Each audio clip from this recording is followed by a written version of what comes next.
Welcome in to Stop the Takes. I'm Dakota, that's Austin, and we are live on YouTube, going through the NFC best and worst case scenarios for every team in the NFC. We wrapped up the AFC last week, or actually the week before. So if you're a fan of an AFC team, be sure to check out that video. Watch the recording there for what we thought was the best and worst case scenario for every team in the AFC. And today we dive into the NFC. And if you didn't watch the last one, preface this by saying, obviously, every team wants to win the Super Bowl. So that is the best case scenario, hypothetically, for every team in the NFL. But that is not attainable for all of them. So we are kind of grading this based on our kind of idea of what a possible range of outcomes are for these teams and what, is most likely to happen as a best and worst case, ranging from the actual season outcome in terms of, whether or not they make the playoffs, things like that, or certain players breaking out, things like that. So with that in mind, Austin, how are we feeling about the NFC? Feeling pretty good, man. Good to be live again. We took a week off. We had a recorded video last week. Appreciate everyone for checking that video out. Did pretty good, man. Was one of our best videos on the channel. So again, appreciate everyone watching that. If you're new here, please subscribe. It obviously helps for us to get new subs as a small channel. And like the video, all that good stuff. Hop in the chat if you're on the live show too. We'd really appreciate chatters.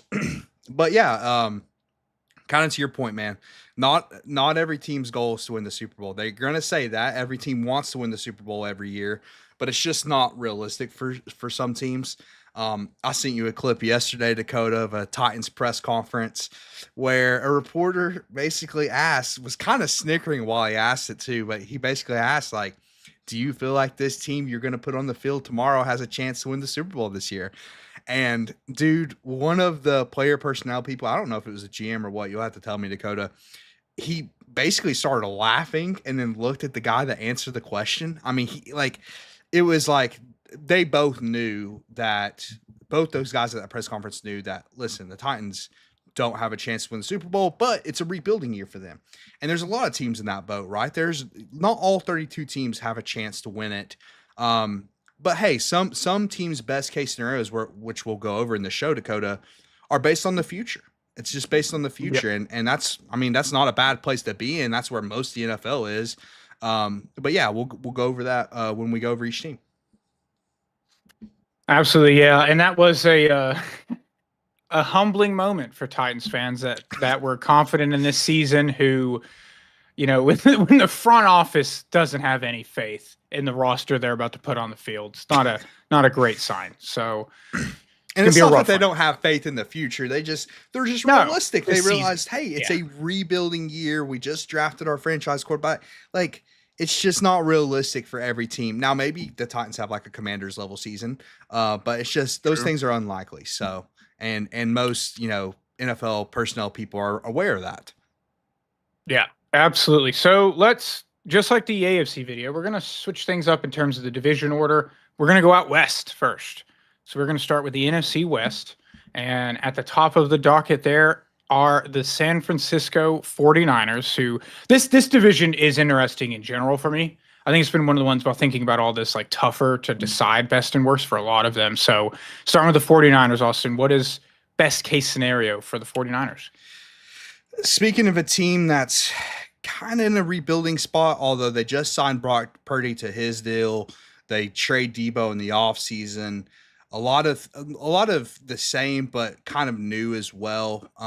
Like, they're relying on a lot of young guys from the draft that they just drafted. A team that's kind of been depleted over the last few years as far as depth is concerned. Because, a couple of years ago, Dakota, we both were in agreement that this is one of the best rosters in the NFL.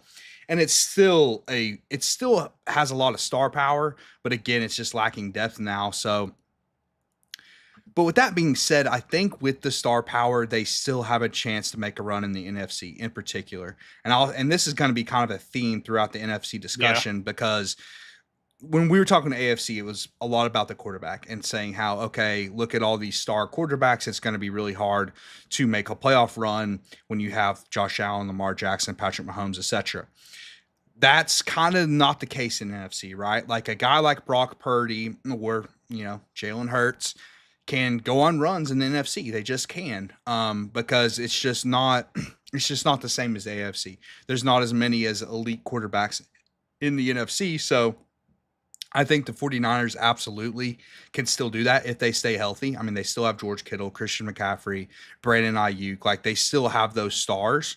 So they can go on a run. However, I do think part of their best case scenario and what needs to happen for their best case scenario to come fruition is these young guys step up, especially the ones they just drafted in this previous draft.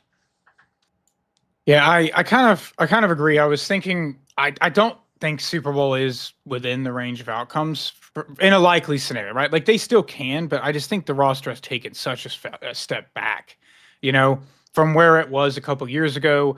You lost multiple key pieces on the defense. Some, Greenlaw has gotten a little bit older, but lost Charvarius and Hufanga, Trey Greenlaw. The defensive line has been overhauled. Nick Bosa, finding himself being injured again. So I think the defense is a really interesting piece here, and they have young talent like Lenore that's still at corner. But the defensive line is going to be really interesting, and they're going to be relying heavily on rookies. Offensively, I still think they've got the firepower there. They've got a really good receiving core even without Debo. I don't really know what they're going to have at running back because with CMC's age and his injury history, it's tough to say. But for me, I think just taking a step forward, because to your point, it is almost like a competitive rebuild in a weird way. It's rare to see a team like this in a competitive rebuild where you're like a top team in your conference still. That's kind of what I would describe this season for them. So I think them getting back to the postseason, winning this division, I think is just a step in the right direction. And then you get these young guys in a season or two, you really start to piece this together. You've just signed your quarterback to his deal, and then I think you can do more. So I would say that for me, the best case is getting back to the playoffs. And then if you can make a run, possibly, but just I think getting back there would be a great stepping stone. And I think that's pretty likely for the Niners. I mean, they still have Kyle Shanahan, probably the best play caller in the NFL. Brock Purdy has obviously shown he can do it. He's got an NFC Championship game, and kind of to both our points, it's they still have the power on offense to do so. And they are starting to get younger. However, the offensive line in the future is going to be something to have to look at. Trent Williams can't play forever. True. But yeah, I mean, I think they probably could, just because the NFC is so like hit and miss. Like, you just never know with those quarterbacks. And if a lot of young guys that can take a step forward, or maybe some guys that can potentially take a step back. So you just don't know. But yeah, ultimately I agree, especially on the defensive side of the ball, man. They're just absolutely depleted. So And I think that will be a theme as well, like you pointed out with the quarterback stuff. The AFC, I think we're going to also say a lot of more teams have a chance to reach the Super Bowl in the NFC than we did the AFC. With that in mind, then, what is the worst case scenario for the 49ers in 2025? basically more of last year, which is injuries to their stars. Like, they're really good when their stars are on the field. Like when Kittle, CMC, Ayuk are all playing at the same time, they are, and Trent Williams, I'd even throw him in that mix. They are really, really good. But that's not, I mean, we've seen over really the last few years that's just, you can't rely on that. You really can't. I mean, Trent Williams is also getting old. CMC plays a position where it's like, it's running back. They're hurt all the time, and he is getting up there in age. And even Ayuk's recovering from an injury currently. He is currently hurt. So like that's going to be tough if they can't stay healthy. That's definitely part of their worst case scenario. And I typically, like, if you go back and watch our AFC video, we don't bring up health a lot, but for this team, I think in particular, it matters a ton, because they just haven't been the last couple of years, and that's why they didn't make the playoffs last year. So they absolutely can miss the playoffs. I mean, this is a division, to me, Dakota, that's getting a whole lot better. Like that's part of the problem for the Niners. Like, this division is like up and coming, in my opinion. So yeah, I think not making the playoffs, and you just signed Brock Purdy to a $60 million like a year a deal, or actually it was a little less than that. But point being is, like, you just re-signed Brock Purdy, and like if he's not he doesn't live up to that elite status like he's getting paid, that's going to be rough. That contract's going to look rough right away. Because remember, the last couple years, they're able to load this roster up because Brock Purdy is on such a cheap deal that they can bring in all these stars. It's like, well, that's not really the case anymore, right? Brock Purdy's now, and that's maybe why they're struggling to sign Jawan Jennings, a guy who's been super reliable for them when they've had the injuries. And he's right now in a contract dispute. So that's, again, a part of the worst case scenario. Jawan Jennings doesn't get signed and maybe holds out and doesn't play or whatever. So, yeah, man, this is a team that it's like they still have the stars, but yeah, if the stars aren't there, then they could spiral. They could spiral and not make the playoffs. Yeah, I definitely think the Purdy side is probably like true worst for them if he is just not playing well after paying him all that money. And to your point, you've been able to build the roster because he's been so cheap. And now if you've paid him a lot of money, he's not playing well, and you can't afford anybody. It's going to be a rough situation moving forward. Health, it is hard not to mention health for them as well, because you're right. Like that was what plagued them last season, really. I mean, most of their stars missed time. And whatnot. So I think that's all fair. And then I would add that, the pieces that they added on the defensive side and the decisions they made and who they let leave come back to haunt them. If the defense just clearly looks worse, and could be a reason they don't compete as well as they should, because I think the offense is going to be pretty decent. It's Kyle Shanahan. So the offense has like that baseline, but the defense could be a little bit worse. Especially in the defensive line. If Mikael Williams isn't great, if Alfred Collins is currently projected to start, which we loved him coming out, but like that's a lot of an ask for a second round rookie. So I think the defense being a problem could definitely be within that range of outcomes for them. Agreed. All right.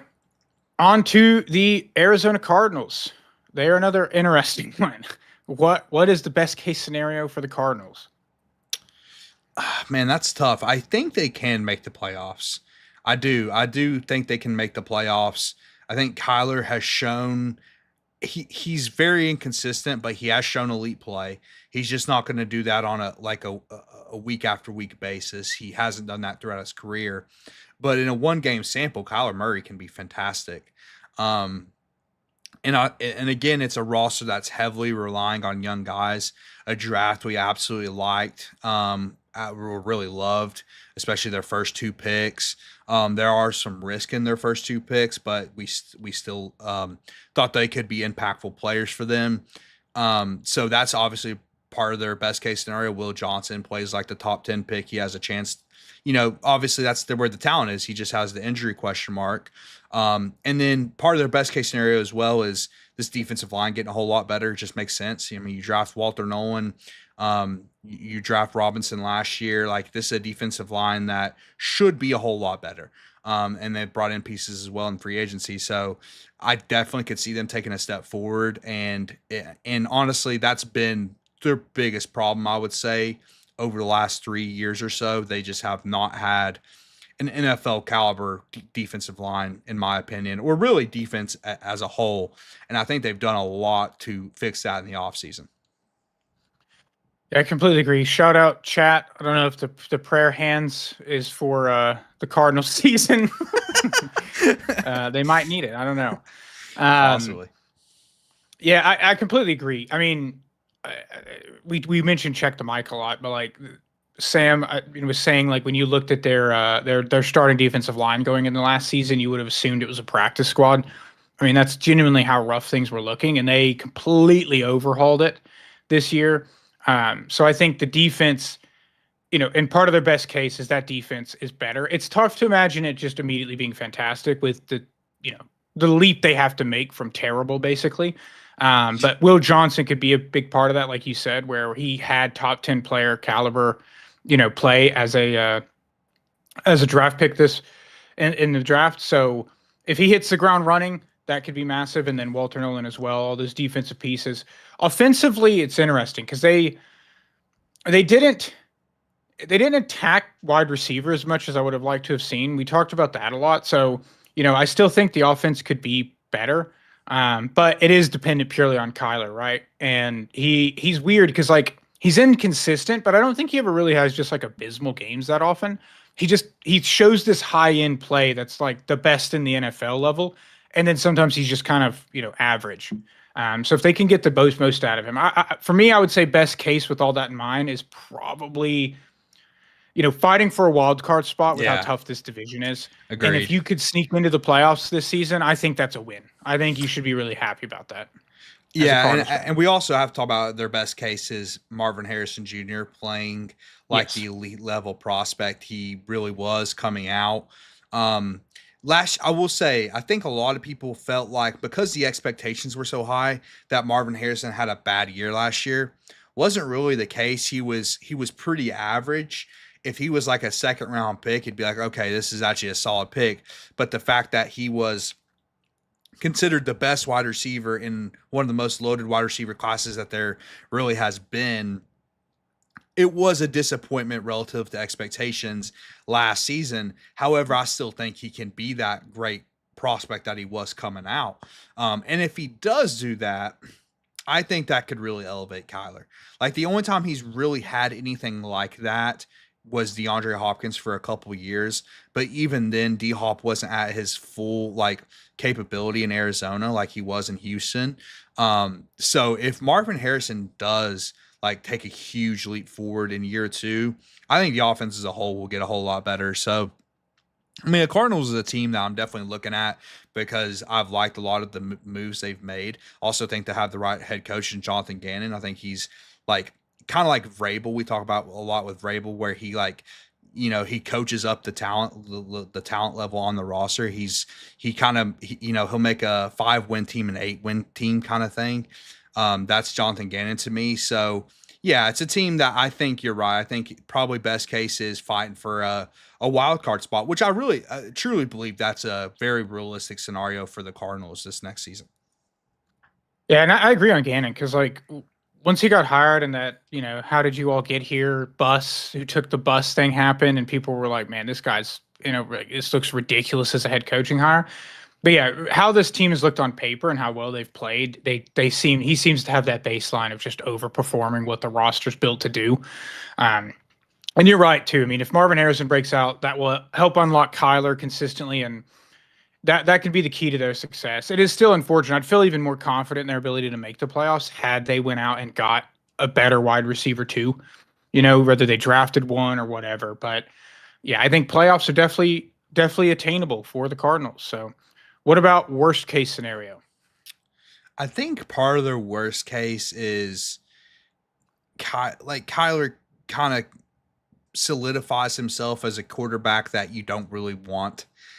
Like that's a harsh way of putting it, but that's the reality of the league, right? You want a top 8 level quarterback, and if Kyler shows yet another season of inconsistency and like, okay, he's just not gonna put you over the hump, that means you need a quarterback. Like that's obviously I would say worst case. Part of that too is just the young defense doesn't really come to fruition, and they continue to be not good. And it's kind of the opposite of what we said with best case. And then Marvin Harrison doesn't work out. Like Marvin Harrison Hmm. not working out would be really brutal because like look at the rest of the first rounders from that class, right? It's just like I mean, outside of Rome, I think Rome has he was kind of disappointing as a rookie as well, but still like Malik Neighbors was right there. Malik Neighbors looked like a superstar last year. So that's going to be pretty disappointing if your 4th overall draft pick ends up being a complete bust. So yeah, I mean, worst case is another terrible season for the Cardinals.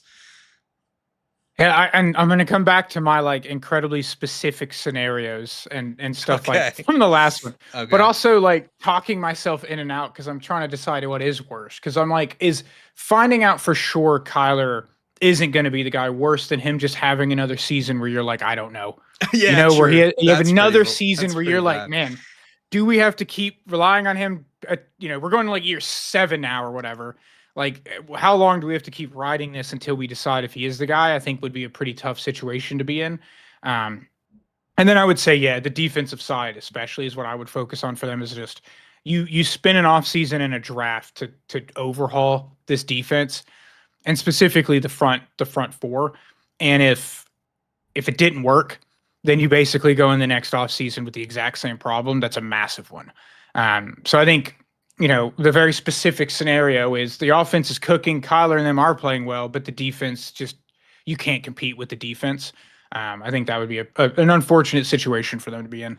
And in fairness to Cardinals fans, I think it's highly unlikely that this defensive line is Right. in the same spot. I mean, you bring in Calais Campbell and Josh Sweat, you bring in Walter Nolan, like you second year or two of Robinson. It's like I would be floored if this defensive line doesn't take a massive step forward. But it's all within the range of outcomes here. I mean, you're still relying on youth, and then the ageless wonder of Calais Campbell coming back to his drafted team, which is kind of cool. That's a kind of a fun storyline, but yeah, I agree. If the defense is just awful, I think your Kyler point was a really good one. Like if Kyler just shows just enough again to be like, we'll continue building around Kyler, which it doesn't feel great. I think that's probably worst case. Yeah, and I agree on the defensive side. I think it's a range of outcome because you're relying, like you said, on incredible youth or ageless wonder, or Calais Campbell, or Calais Campbell, and Dalvin Tomlinson's over 30 as well. So it's like fresh out of college or in their 30s is what you're relying on. So, all right, move on now to the Los Angeles Rams. What is the best case scenario for the Rams? Dude, I don't think this is a hot take. Maybe you'll have to hit me with a hashtag stop the takes, but I think the Rams can win the Super Bowl. I mean, I think hitting like they did last year on Jared Verse. Would you be surprised if I told you Jared Verse is a top 5 pass rusher next year? I wouldn't be surprised at all. I would be like, that's 100% a possibility. I mean, he could be up there with the TJ Watts, the Max Crosbys, the Aiden Hutchinson level pass rushers, in my opinion, next season. Matthew Stafford is still at the top of his game, but he's a guy that really throughout his entire career, Dakota, you can either get really high-end Matthew Stafford or you can get just bad Matthew Stafford. That's just who Stafford is. It's who he was as a Lion. It's who he's been as a Ram. But when you get consistently good Stafford, all of a sudden you go on a run like they did in the 2021 playoffs and you win a Super Bowl. And the D-line, listen, they've done as good as you possibly could replacing Aaron Donald in the aggregate, if you will, with Kobe Turner and Braden Fisk and then Jared Verse on the edge. Like, as a whole, you've probably come close to replacing his production. So I think the defense is there. And then offensively, I mean, I'm intrigued with bringing in Devontae Adams to pair with Puka Nacua, man. I mean, that's intriguing because, listen, I just don't feel like Devontae Adams' play has dropped off that much. Like when Rodgers were midway through the season when they traded for Devontae Adams and he was paired with Rodgers again. I mean, Devontae was playing fantastically, man, on the Jets last year. I mean, he was really, really good. And now he's not. This is really the first time in his career, Dakota, where he's a number 2. He gets to be the number 2 behind Puka Nacua. How much will that unlock Puka and Devontae? It's just Cooper Kupp just wasn't really like Cooper Kupp hasn't been able to stay healthy enough to really completely unlock that offense the last few years. So I think Devontae Adams could be what completely unlocks this offense. And again, in the NFC, again, would you be shocked if I told you Matt Stafford was the best QB in the NFC next year? I just wouldn't. Like, it'd be like, okay, maybe Jaden took a bit of a step back and there's not much else like other guys to compete there. It's like Jalen Hurts is there, but there's not much else. And so if Stafford went on a run and the Rams won the Super Bowl, I really wouldn't be shocked. So I think that's absolutely within the range of outcomes next year. You made a lot of really good points there, and I love the replacing Aaron Donald in the aggregate because you mentioned, Braden Fisk, Kobe Turner, Byron Young, Jared Verse, and then they also signed Poona Ford, who's just popping over from the Chargers facility in LA. to add to that D line as well. They drafted Ty Hamilton and Josiah Stewart. So that front four and their pass rush specifically it could be elite. And yeah, Jared Verse could be. We could be talking about him in the defensive player of the year conversation early next year when he starts off really hot. Um, and then yeah, I just agree. I do think that best case scenario for the Rams is a Super Bowl. I do. And I think it's easy to immediately forget that the Rams were this close to taking down Philadelphia in Philly in the snow in the playoffs. They Yep. were like 20 yards away from taking the lead. And that was with a team that didn't feel fully up to speed yet. You know what I mean? Like it wasn't they were coming into the playoffs really hot, but they did not necessarily have a great year. And now they add Devontae Adams. They add to the defense. I definitely think winning the Super Bowl is the best case for them. And I think it's going to be fascinating to see Devontae next to Puka, like you said, because it is a very good point that he's really never been the number two. Because even when he went to New York, like he was kind of expected to be the number one over Garrett Wilson and kind of take him under his wing to a degree. But Puka's the guy here. Puka is the guy here. So, yeah. And then they have Tutu Atwell still, and Jordan Whittingham looked really good as a rookie last year.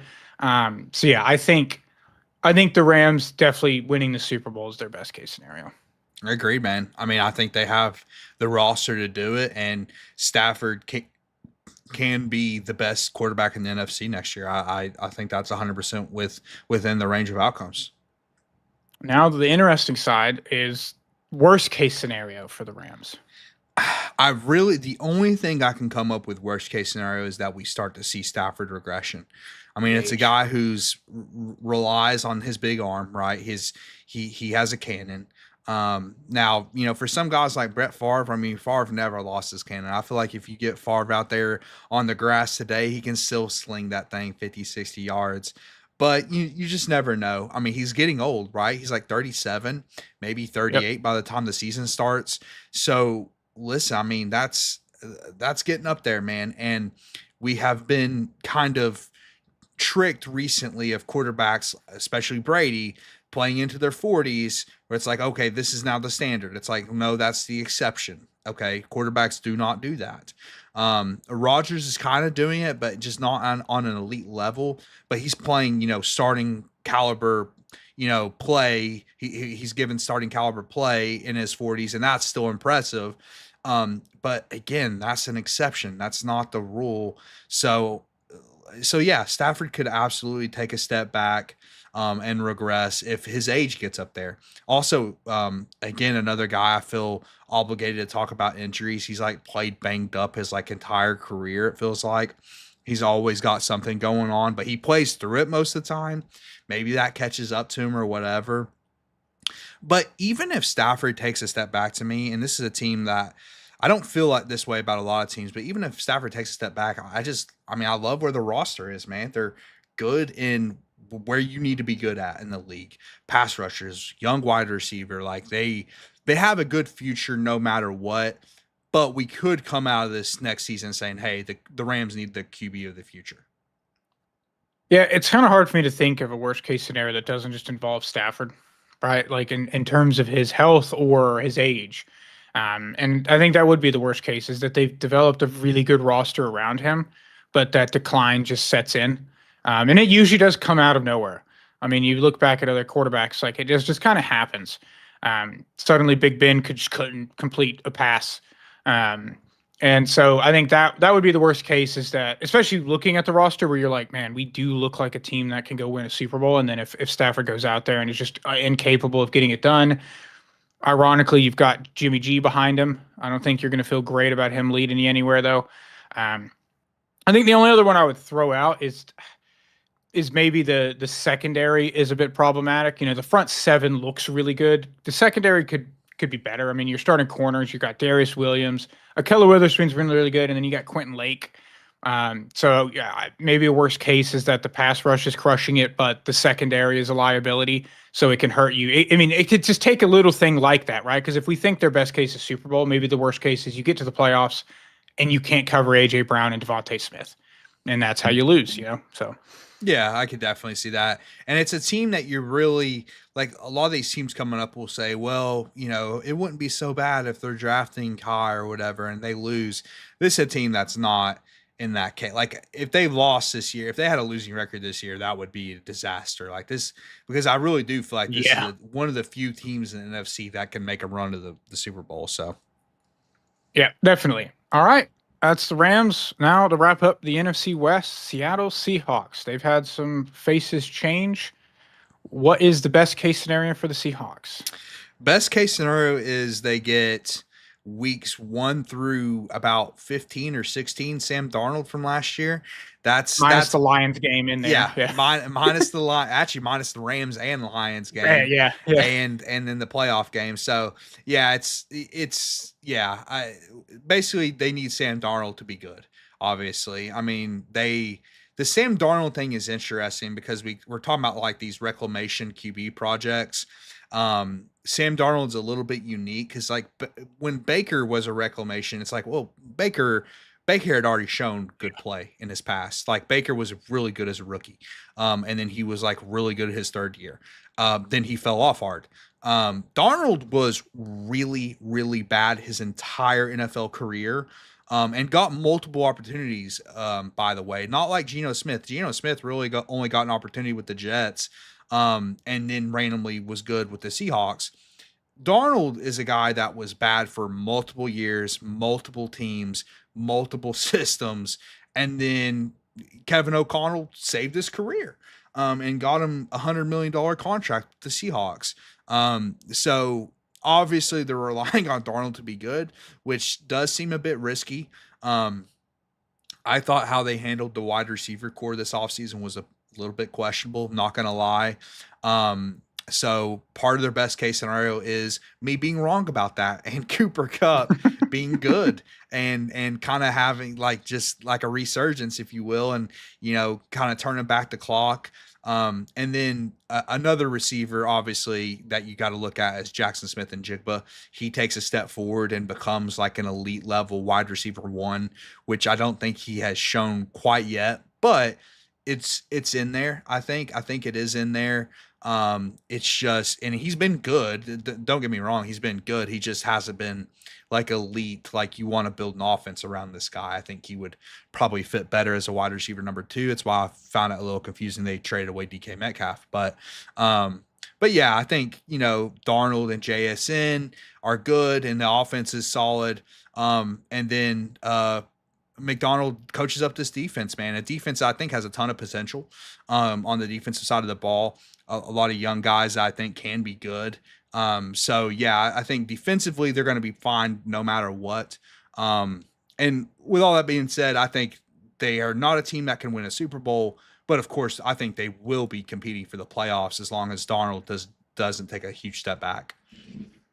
Yeah, I'm going to give 2 different ones. I'm going to give one, like you said, where it's Sam Darnold plays like Sam Darnold minus the Lions and Rams game.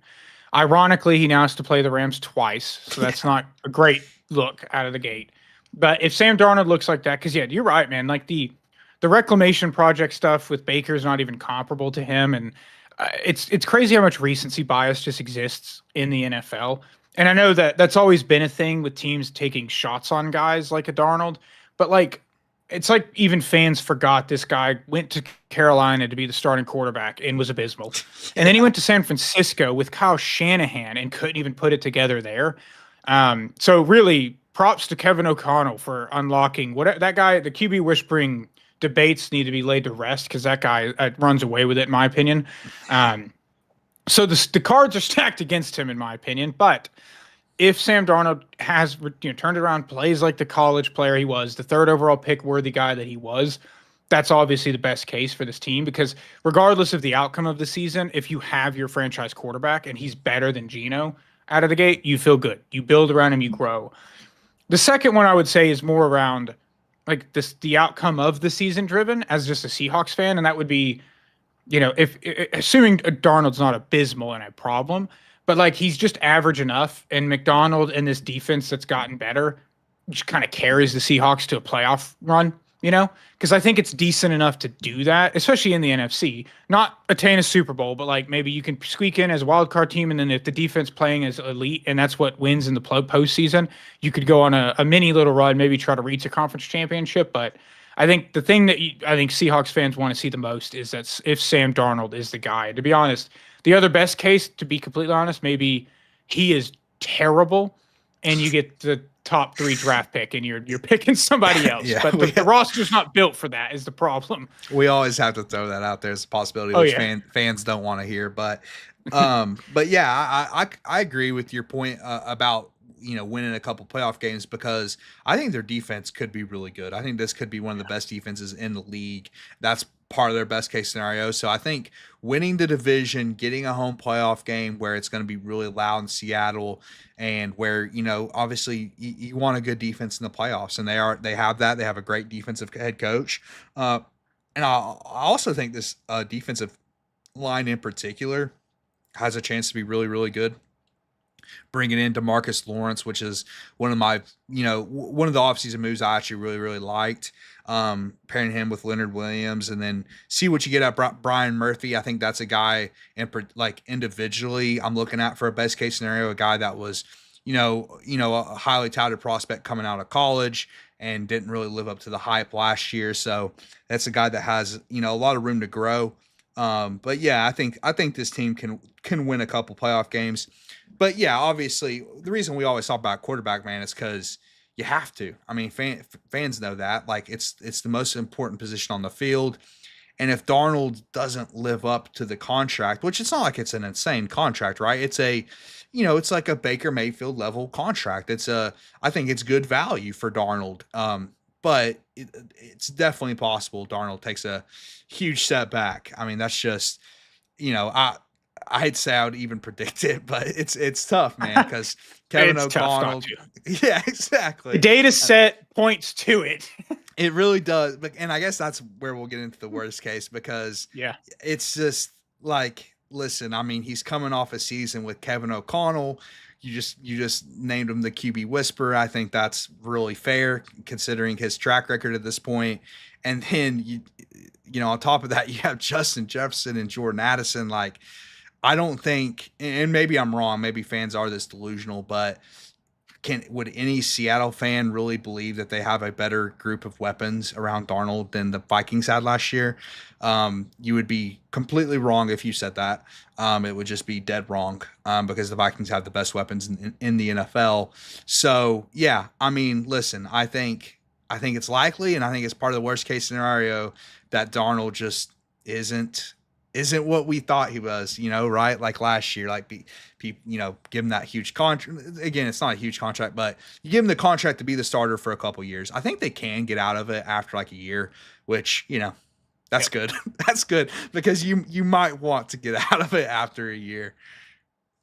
I'm going to do another oddly specific one. I love it. So I think for me, the worst case scenario is the offensive line is really bad, but Darnold isn't, and that messes with him, right? We talked about it on some of the other ones, where how much offensive line play can impact how good a guy plays at quarterback. And I think it would be pretty brutal to see Sam Darnold go out there and looking really good early on, and as the season progresses, the offensive line continues to let him down, and it just kind of spirals, and he just isn't the same. And I think that would be a tough situation to leave this season, because then you would probably be in that QB purgatory a little bit, because now you're like, you've seen enough of Darnold being good, but also not great. So you're kind of stuck there. And then you're also realizing that maybe we can't succeed until this offensive line gets overhauled. So, and they have good pieces. Like Charles Cross is really good. And we both like Gray Zabel. Yeah. But rest of the offensive line has been, Seahawks fans know that. It's not been great. And that was part of the issue last year. So, and if you're still, at the end of the day, we did like Gray Zabel coming out of college,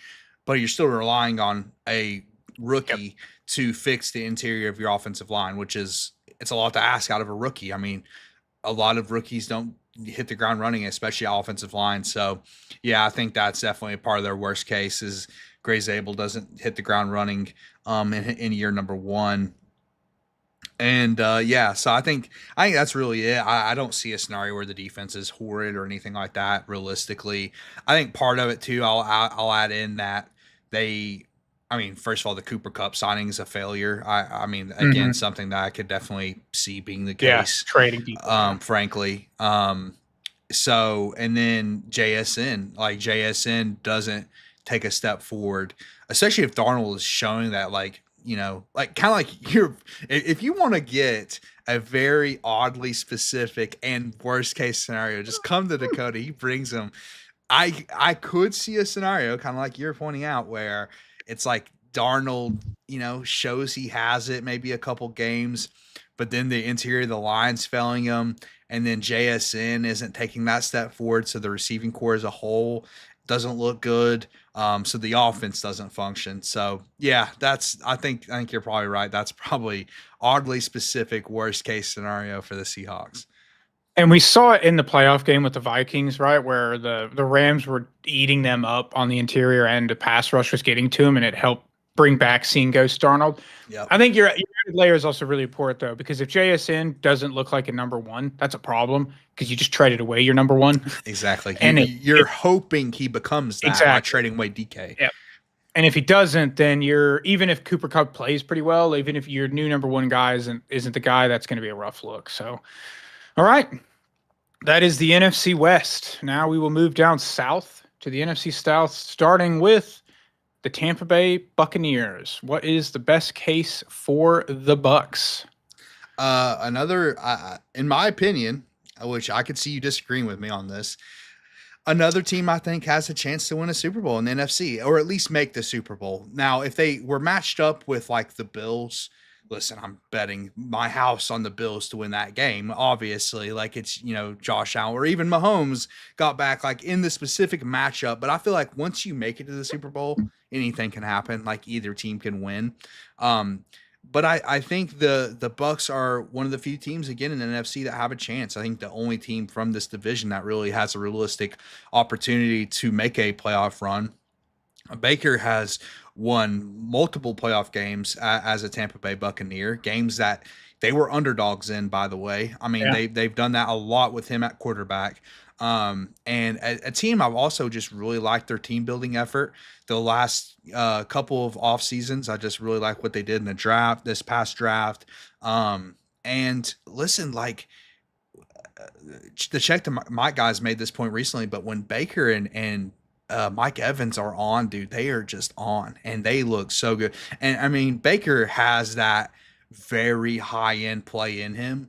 But again, kind of like Stafford is a solid comp at this point where sometimes he's just throwing it to the defense. Like you get that a lot out of Baker. But I do think the Bucs have one of the few quarterbacks that I would consider like top 5 NFC quarterbacks that have a chance to make a run. And the roster as a whole is just really good. Which, you can't say that about a lot of these rosters. Like I wouldn't say that about the Commanders, even though they probably have the best quarterback in the NFC. So I think they can make a playoff run, especially NFC Championship. I mean, they've done that, so they can absolutely do that. And I think they can make a Super Bowl. I agree. I do. I'm gonna shock you. I'm gonna shock you now, and it's because I think, to your point, like this roster is really good, and I think they're in one of the weaker divisions in football right now. The Panthers may be on the way up, Falcons maybe, but the Saints are abysmal. So winning the division should be the bare minimum, in my opinion, for this team. And that always enables you right out of the gate because you're going to get a home playoff game.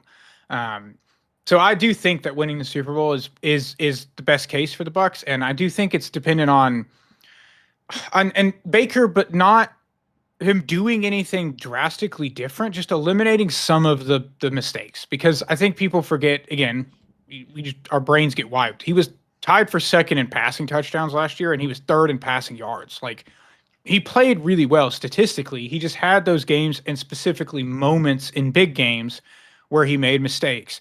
And if he can eliminate that, then that could be the difference. The other side of that too is Chris Godwin was hurt for a large portion of the season, and now you add Emeka Egbuka to the mix. And I liked that. It was a crazy draft pick to me. I probably would have done a different receiver. Like we were both Burden fans over Egbuka, but adding him to this team where I already really like Jalen McMillan as a third is kind of crazy. It's almost like the logic is, Baker, if we give you every weapon we can, then it's going to be a lot harder to make those mistakes, or these guys could bail you out a little bit more. So I love that philosophy of just load up on weapons.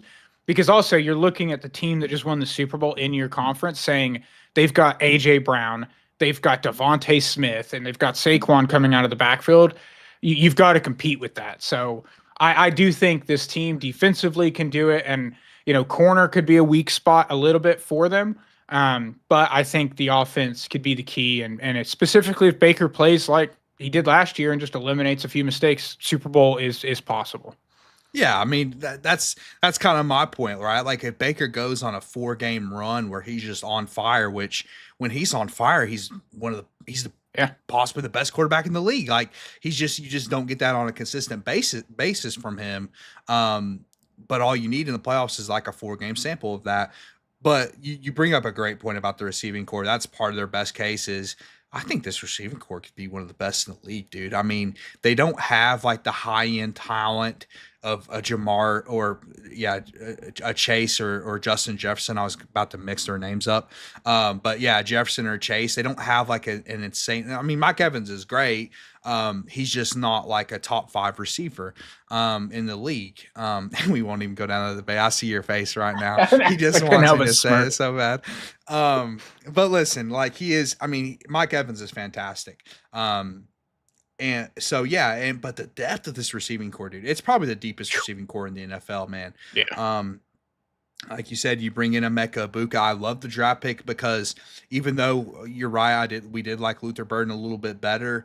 I just love taking the receiver when it wasn't a perceived need, right? You just re-signed Chris Godwin in the offseason after a lot of people expected you not to.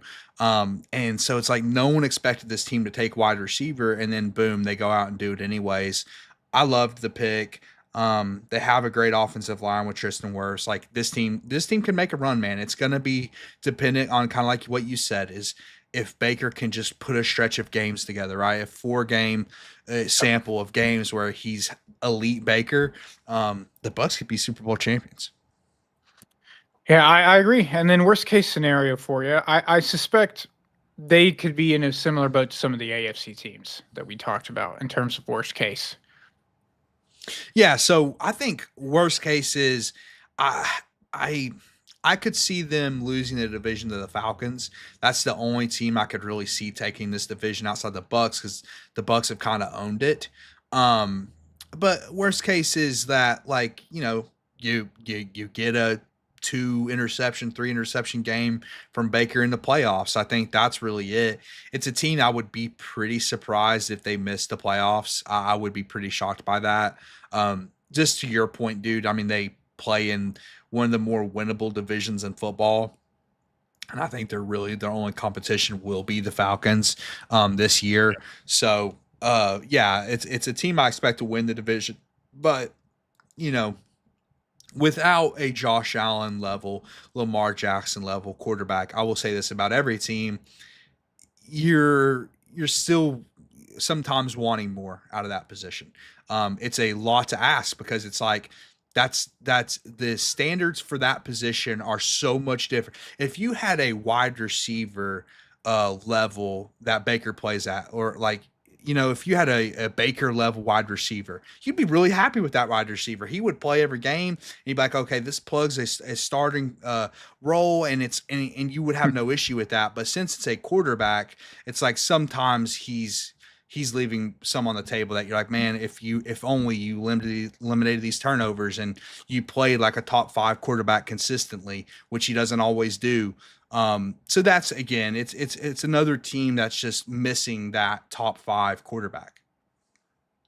Yeah, I agree with that. I think what I would equate them to is worst case is almost like the Bills and Ravens of the AFC, where it's like you just kind of have much of the same, like you get back there and then you just can't get over the hump, and you're left, to your point, kind of longing for more from the quarterback position in terms of being able to get the job done or have those elite plays more consistently.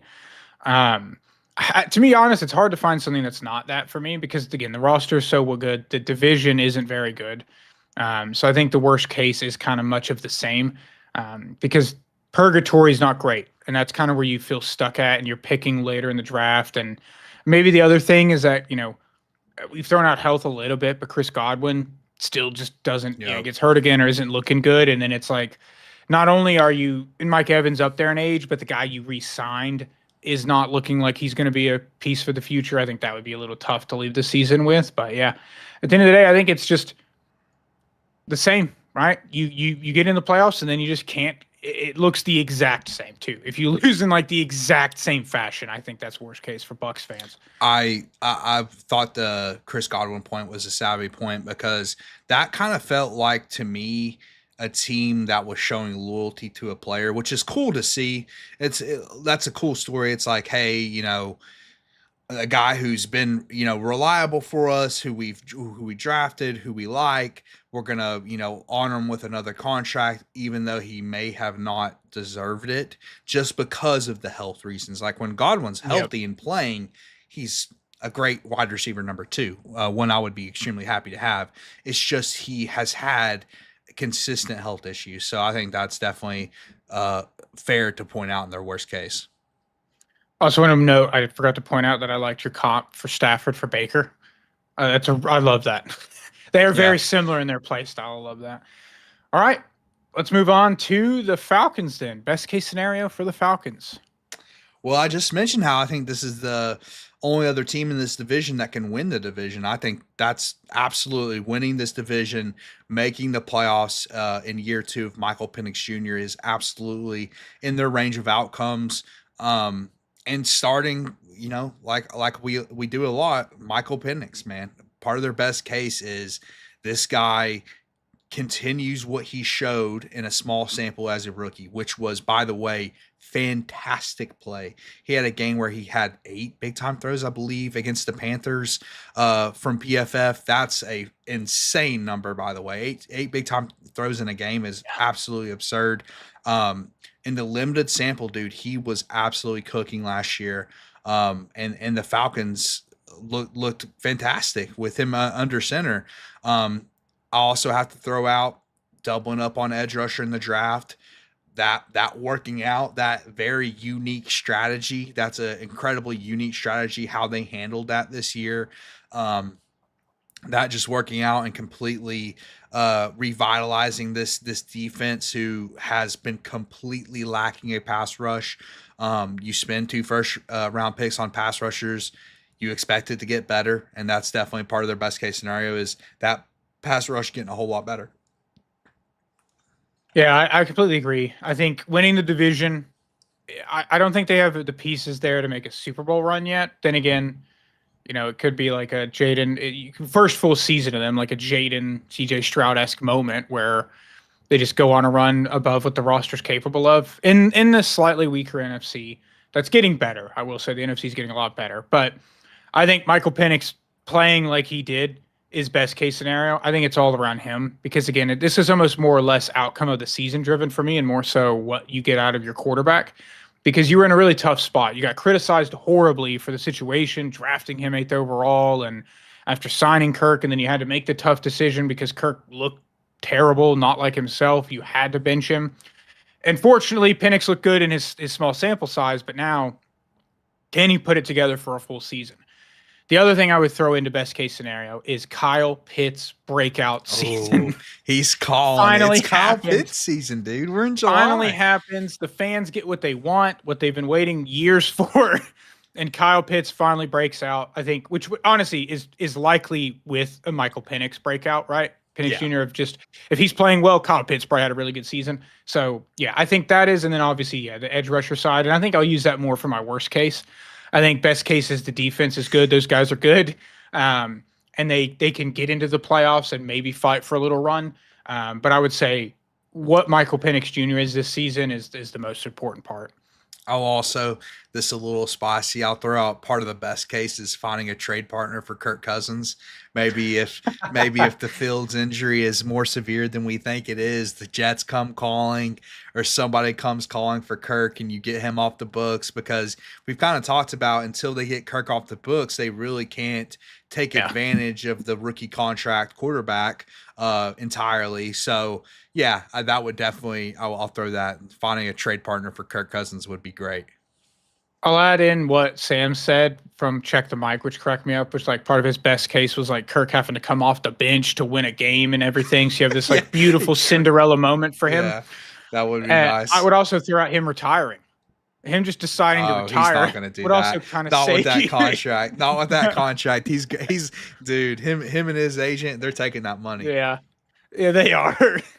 Uh, but all right, cool. What about worst case for the Falcons? I hate to make it all about quarterback, but if Michael Penix takes a step back from what he showed as a rookie, that's part of the worst case. And also worst case with that is everyone finally realizes Kyle Pitts is a bust. We stopped going down that path. But to me, a lot of it is quarterback driven and Penix just not, you know, not showing that he's gonna be elite like he possibly showed as a rookie, or maybe he's even bad, which I really don't see that happening. In fairness, Falcons fans, I think he showed enough as a rookie to me. At the very worst, he'll be one of those guys, kind of like a Stafford or a Baker, where it's like, okay, sometimes you're gonna get a fantastic game, sometimes you're gonna get a bad game. I think that's worst case scenario in all honesty. And they missed the playoffs again. Even I think I'll get a very specific worst case scenario like you like to throw out, Dakota. Maybe the young core is showing potential, but they missed the playoffs and it kind of hurts morale, and maybe it like forces like a coaching change that seems like a little bit reactionary. That's not necessarily needed. But they kind of overreact to a bad season, even though the young core is looking good. I like that a lot because I do think resetting on coach could be, as talking about Baker, right? Like a part of his career problem was the fact that he had different coaches consistently, especially offensive coordinators. So I like that a lot, that resetting the coaching staff and having to make the Michael Penix and the young core learn a new system again would be pretty brutal. And then adding to that, I would say it's specifically James Pierce Jr. There's two different scenarios, really. It's like Jalen Walker's a bust. And then it's like, why didn't you just draft James Pierce there instead? But if James Pierce Jr. specifically, our VFL is a bust, that's going to be rough because you don't have a first round pick next year because of it. So that's part of the worst case, but obviously they both aren't good because then you spent 2 first round picks. You basically burnt 3 first round picks on 2 guys that didn't pan out. And that would be brutal for a defensive line that has not had, any statistical, ranking, whether it's pressure percentages, things like that. The Falcons have been bottom 3 in the NFL for like the past 2 or 3 seasons. So it continuing to be much of the same, and the 2 young guys you got just look out of their game, out of their league would be rough. It would be rough, especially considering edge rusher is one of those positions where, okay, it doesn't mean you're a bust after 1 year. However, we do see rookies all the time hit the ground running. We just got done talking about Jared Verse. You got Will Anderson recently with the Texans. Like, guys all the time come out and are impactful year one. And spending 2 first round picks on 2 different edge rushers, you would expect one of those guys at the very minimum to come out and at least make a difference on that defensive line. And frankly, I do think that's going to happen. However, it is, like you said, it's absolutely a possibility that neither one of those guys hit. And let's not forget, coming back to some of the draft analysis, that both those guys had question marks. Like all those edge rushers outside of Abdul had some sort of question mark. James Pierce had the football character question mark, where it's like, okay, does he actually want to play football? Does he care about it enough? Blah, blah, blah. And then, Jalen Walker, it's like, the position versatility thing seems nice. In theory, a lot of the times though, you get to the league and that's just kind of a pipe dream. You're good at maybe you're average at 2 things, but you're not great at anything kind of deal. And I'm not exactly sure how they'll utilize him. I don't know if we know that yet or not. He did seem like a good scheme fit for them, I will say, but yeah, so maybe neither one of them are good year one, which would, like you said, it's especially brutal since you burned this year's first round pick and next year's first round pick on those 2 guys. One very specific, very unlikely worst case scenario, because we have to throw those out, is Kirk Cousins gets traded and then wins a Super Bowl wherever he goes immediately. Oh my God. Okay. Throw that one out. That's not happening. That's not Captain happening. Kurt gets it done, but not for the Falcons now. That would be All right, brutal, let's. man. It would. And obviously, he'd have to get traded to like Kansas City or something and Yeah, back that's up because exactly what I was Mahomes got thinking. hurt or something. Yeah, So, exactly. or the Eagles. All right, let's move on now to the Carolina Panthers. Best case scenario for the Panthers. Best case for the Panthers, another step for Bryce Young in the right direction. Um, I don't expect him. Well, actually, I won't even say that. I think it is possible that he shows a massive step because that's kind of the direction he was going last year. So I think it's possible. I think he could possibly show that he's maybe a tier 2 level quarterback, top 12-ish level quarterback in the league. Um, I don't know how likely that is just because I'm always going to be worried with Bryce, pretty much no matter what, because he showed such so level play at some point. Like his level of play his rookie year and the beginning of his sophomore year were so bad that it's always going to concern me to a certain level. But I think he could absolutely take a step forward or continue to take a step forward like he showed at the end of last year. And then Ted McMillan shows that he was worth a top 10 pick. He's the kind of guy I really feel this way about X receivers. They can completely change an offense. Like if Ted McMillan comes out and he looks like an elite receiver, he can completely change the Panthers offense and it can help elevate Bryce Young. We see that all the time. We just kind of got done talking about that with the Vikings and Sam Darnold and Justin Jefferson. So that would definitely be part of their best case. And then I'll also throw out that some of the second round guys that they took in this past draft work out rushing the passer. They've been kind of missing that since they've traded away Brian Burns. So they definitely need to improve there as well.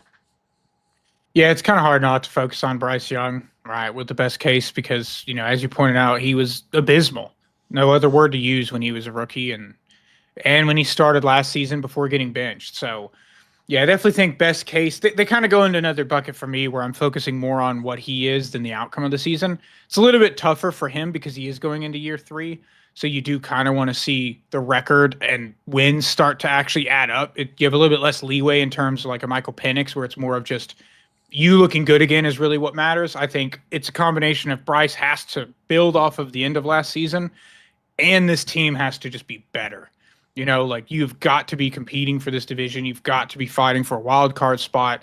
And I think that that's possible in the best case scenario is that you are competing and that you can be fighting for a wild card spot, maybe sneak into the playoffs, probably get bounced instantly. But I think that, and then to your point with the receivers, and Leggett looking way better than he did last year is a must in terms of best case. And it looks like you now have 2 really good young receivers would be a great feeling to leave this season. And then to your point, with Scourton and Uman Malin, on the edge, they got late in the second and third round. I think the defensive line looking better because your point, they have not had a pass rush since they traded Brian Burns away. He was the pass rush and now it's gone. So those guys coming in alongside Derek Brown and the defensive line looking really good, I think would be part of that best case for them. Yeah, I do think their defensive line could take a huge step. Another team that's like, I think if I'm a Panthers fan, I'm just happy to be competing for a playoff spot. Whether we Yes. make it or not, you just have to be in that position. Kind of like a little bit like the Falcons were last year, maybe a game away from potentially making the playoffs. I wouldn't completely blow it up if you didn't. But, kind of transitioning into the worst case, obviously worst case is this team could be abysmal. I mean, really, let's be completely honest, dude. I mean, they could be abysmal. I already thought of my specific. I'm trying to get ahead of you with these very specific scenarios. All right. I think the worst case specific scenario is Bryce repeats what he did last year, which is he starts horribly and he starts bad enough. Maybe he even gets benched or he's about to get benched, but then he goes on like an 8-game stretch where it's like, dang, Bryce is looking kind of nice again.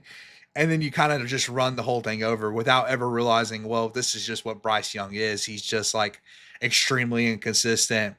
his range of outcome is like, oh my God, he's either the worst quarterback in the league or maybe he's fringe top 10, and that's just who he is. That would be a very unique quarterback build, but I mean, that's what he's shown so far, right? Like, that's what's happened so far. So if he just repeats that again, that would be worst case. Or I'll also throw this out, Dakota, and maybe this is where you're going to go with it. Bryce shows the progression, kind of like, again, the end of last year, he looked good, but everything else around him looked awful, and that continues. And that's very possible. All that would take is Ted McMillan not being good. That's one guy. You're really, really relying on that guy to be the difference. And if he's not the difference, then the offense could still be bad, but Bryce is, showing that potential. Yeah, I love both of those because and your first one is definitely what one of the ones I would go for in terms of that also lands you between pick 6 and 10 again. Yeah, and you're not finding a replacement there, and you're in a tough spot. And then the other one I would say is specifically the receivers are bad. I would say Tet just looks like a bust out of the gate. He can't separate, which he did a good job of that in college, but he is a bigger guy. And like, if he can't separate, because that's honestly Legette's problem too, is that he's more of a possession-y guy, but he can't separate, or contested catch guy. I would say that Bryce is looking good. And I don't know, man. And I know we had somebody on our Panthers draft would mention their offensive line being good, but to me on paper, and they played better, but like that would be part of it as well, as if Bryce is looking good, but the offensive line is letting him down. And the receivers specifically are just not looking good. It looks like your two young receivers that you're trying to build around are just not going to be the answer. And it's hurting Bryce's progression specifically. Like it's prohibiting him from being able to take that step forward. Yeah, I could definitely see all that, man. All right. On to, man, the Saints. They're going to be in a similar bucket to a couple teams in the AFC, where the best case may be worst for some of the fans. But what is the best case scenario for the New Orleans Saints? Listen, I mean, the Saints fans, just I would come into the season not wanting to win. And now a lot of fans, I'm starting to realize this, Dakota, which I was kind of living in my own bubble. But a lot of time as a Colts fan, in some seasons I was really rooting for us to lose because I knew we couldn't compete for a Super Bowl. What I'm beginning to realize is other teams or other fans just do not think that way at all. Like, they want to be excited about the season no matter what, and they want to win every year, even though it's completely unrealistic. Well, I would urge Saints fans to not have that mindset this year, because this is a team that is, I think, with like consensus worst roster in the league. We don't say that a lot about teams. Like, a lot of times there's a couple of teams competing for that, if you will. This year, I think it's without question the Saints are the worst roster in the league, and they're still in cap hell. They're trying to get out of cap hell. So they're in not a great spot, man. They're just not in a great spot. Plus, they have a QB competition with Tyler Shuck and Spencer Rattler. That's really not what you want to see in a QB competition. So, with all that being said, after urging Saints fans with being okay with losing, the best case scenario is you get the number 1 overall draft pick, and Arch Manning leads the Texas Longhorns to the national championship, and he looks like the next coming of a great Manning, and you draft him number 1 overall. That is the Saints' best case scenario for this upcoming season. Yeah, I mean, it's hard not to agree with that. And to your point, I've been in that boat the past couple seasons, and there are a lot of Titans accounts that I follow that annoyed me for that reason, where it's like, not this past season. Most of the fans had checked out because Will Levis had driven them to insanity. So they were like, let's lose every game. We need a quarterback. Yeah. But the year before, there was an example at the end of the season where we beat the Jags in a meaningless game. I think we prevented them from making the playoffs. But like, at the end of the day, at the time, like, people didn't care about draft position. In my mind, I'm like, that's all I care about right now. This game doesn't matter in any way to me. And in the end, it cost us a chance at Malik Neighbors or Joe Alt. And J.C. Latham could still be really good, but it's literally that big of a deal there. Is like, we missed out on potentially a top 5 left tackle in the NFL in Joe Alt, and a top 10 caliber wide receiver in Malik Neighbors. So those single games matter, and that would be the boat the Saints are in. Lose every single one of them. Best Yes. case scenario is you have no doubt you're getting the number one overall pick, and whether Austin's scenario is definitely the best of Arch specifically because the storyline there is just hard to. Oh, I mean, dude, that would be it's beautiful. It would be beautiful. so cool.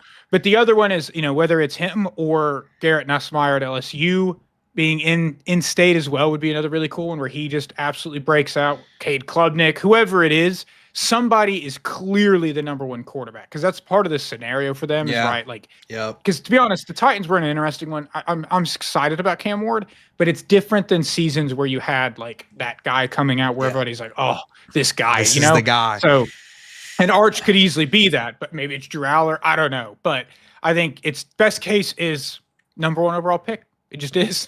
It is, man. And a couple of things. Thankfully for Saints fans, they're not going to have to intentionally tank. The roster's going to do that for you. The losses are going to come. It's already set in place. And two, I think part of their best case scenario is this quarterback class, this upcoming college quarterback class looks really good. And I think that's going to happen. I mean, that would be my prediction. I think this upcoming QB class is going to be much better than last year's class. It's going to be deeper. And, I think if Arch, lives up to his potential, he could absolutely be on the level of Cam Ward as far as a prospect is concerned. So, yeah, I think the Saints are just in a position to be thinking about the future, man. One scenario I'll throw out for the sake of not focusing purely on draft is the chance Tyler Shuck does look good, right? Like best case could just be he actually does look really good as a second round pick, and now you've got a guy on a rookie deal you can build. You're going to still have a top 5 draft pick next year, even if he is good. Yeah, and then you can just build around him.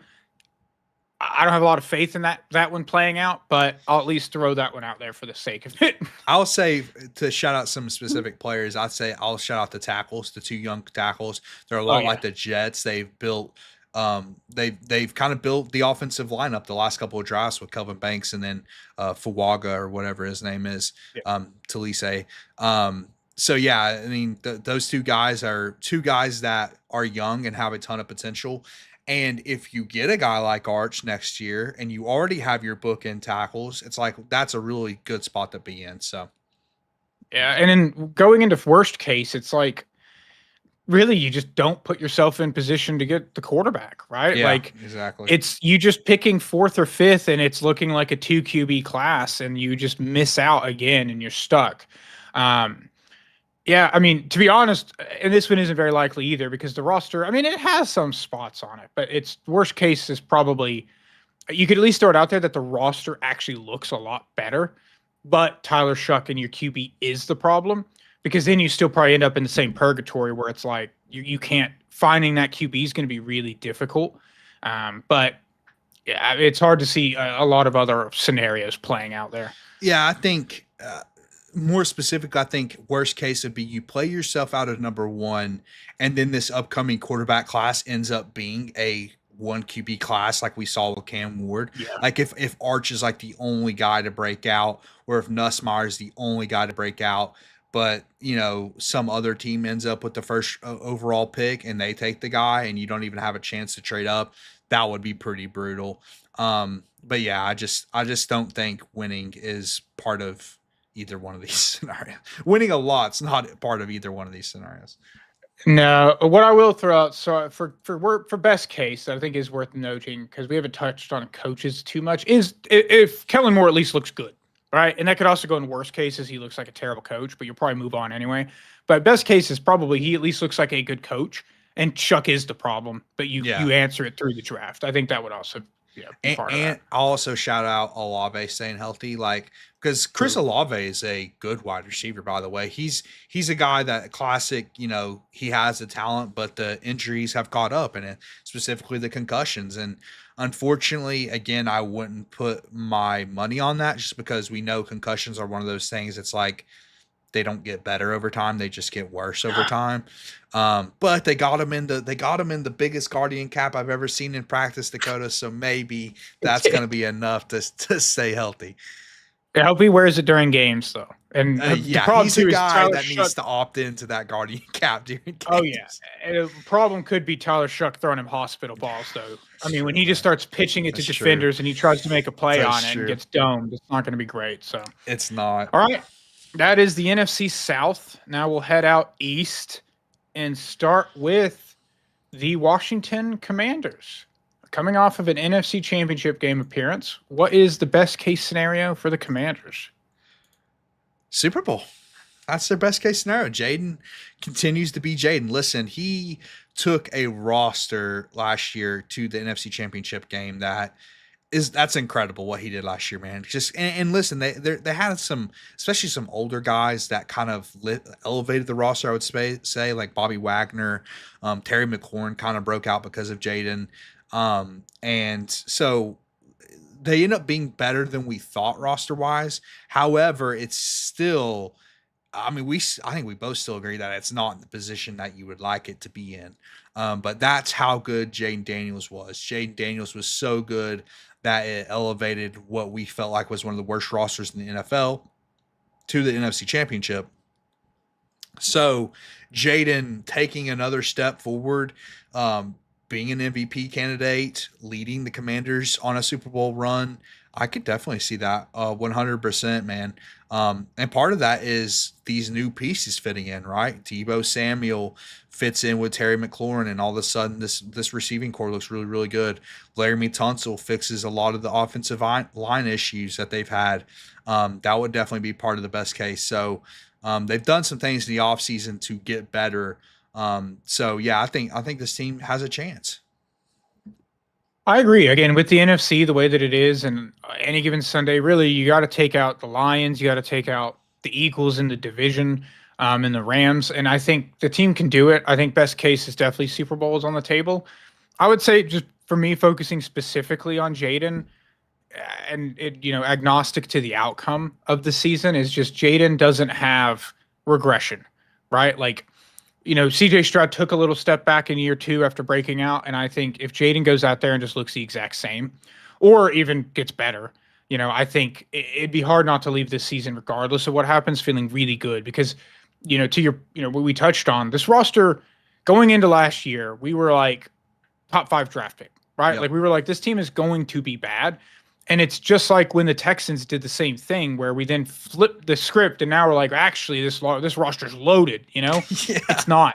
It's not. It's not. Loaded. They have an elite play caliber quarterback, and that's the difference. And so I think best case is that Jaden continues to get better, but they make a run, because I definitely think if you don't make the playoffs and that happens, it feels horrible. So you at least make it back to the playoffs, win a playoff game, and then you're looking like, okay, next season 2026 could be a year where the Commanders come in and take over the NFC. And I think Jaden is so good that the baseline is going to be playoffs for the Commanders, which is really, I mean, that's how you make runs, right? Like if you're in the playoffs every year, you have a chance every year to go in a run. It's just that consistently continue to make it back.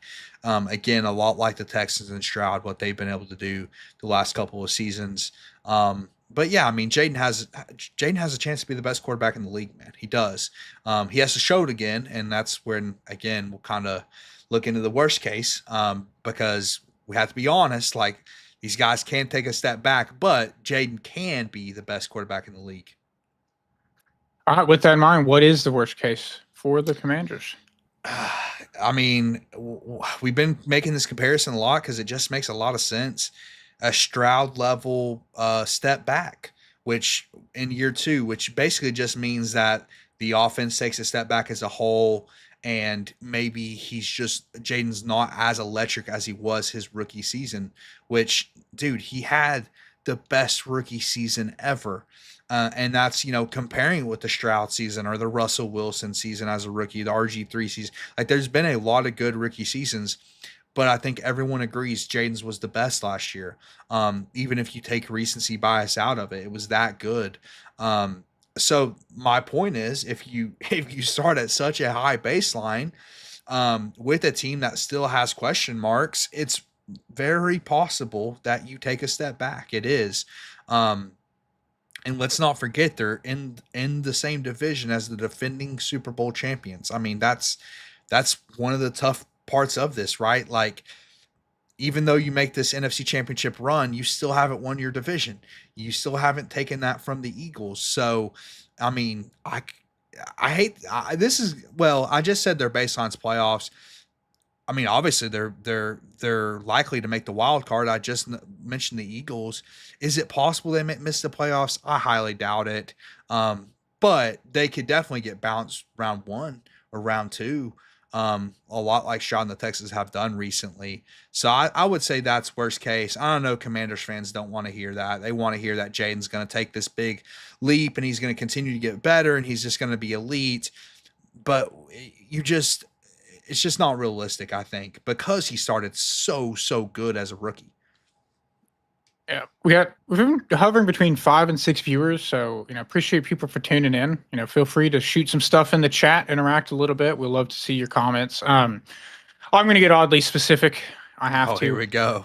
Here we go. Mine is because this is very interesting. So I don't know if our lads is like updating the depth charts based on camp holdouts, but they don't have Terry McLaurin even listed. So it's like maybe they know something I don't because he's having that contract dispute. If you lose Terry McLaurin, he's not even on here. What? So they may think he's already on the way out.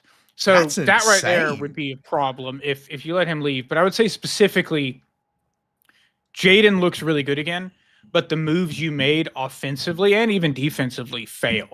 Because you're working, we've talked about it a ton with the Stroud thing where they went out and they did the same thing. You add these pieces because you're taking advantage of a rookie deal.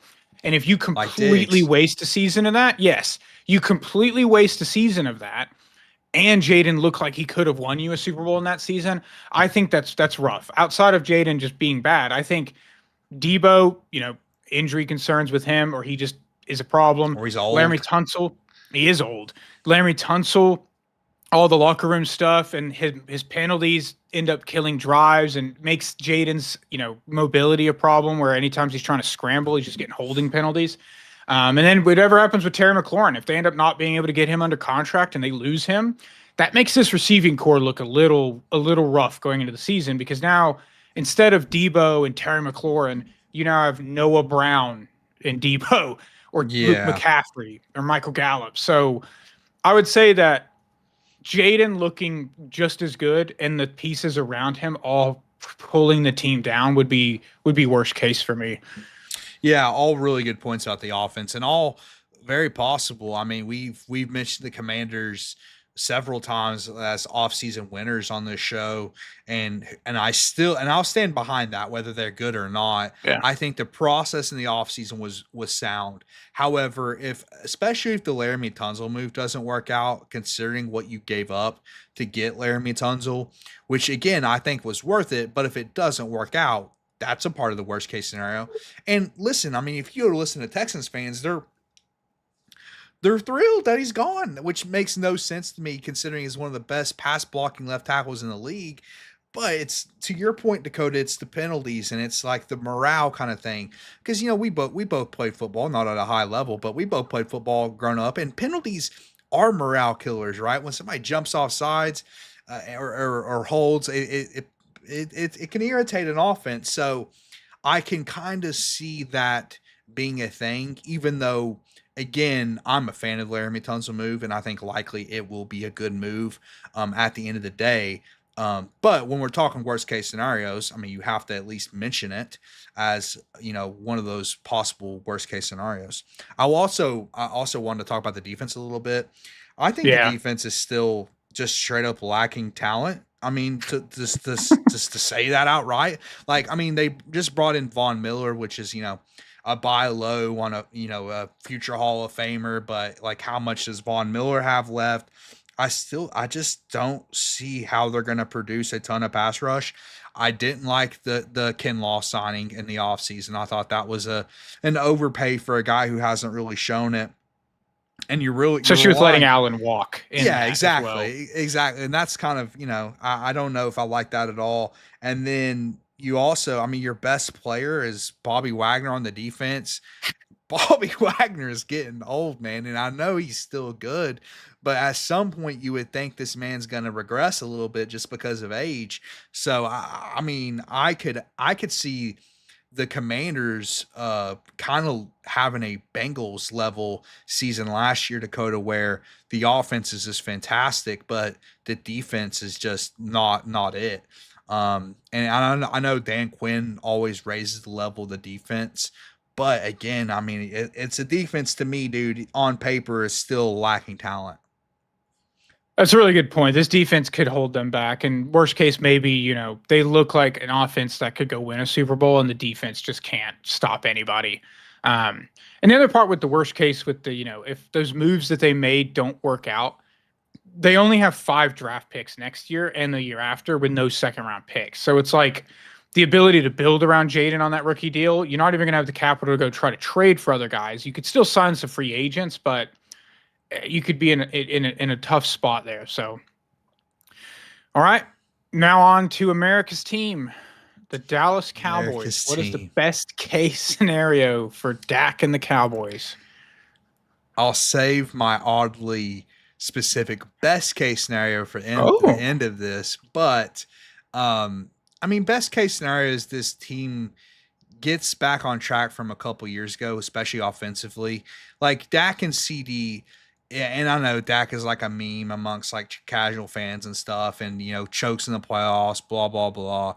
But listen, I mean, Dak's a high enough level quarterback, and CD is a high enough level wide receiver that I think they can definitely make the playoffs for sure. I mean, I think that's the expectation for the Cowboys coming into next year.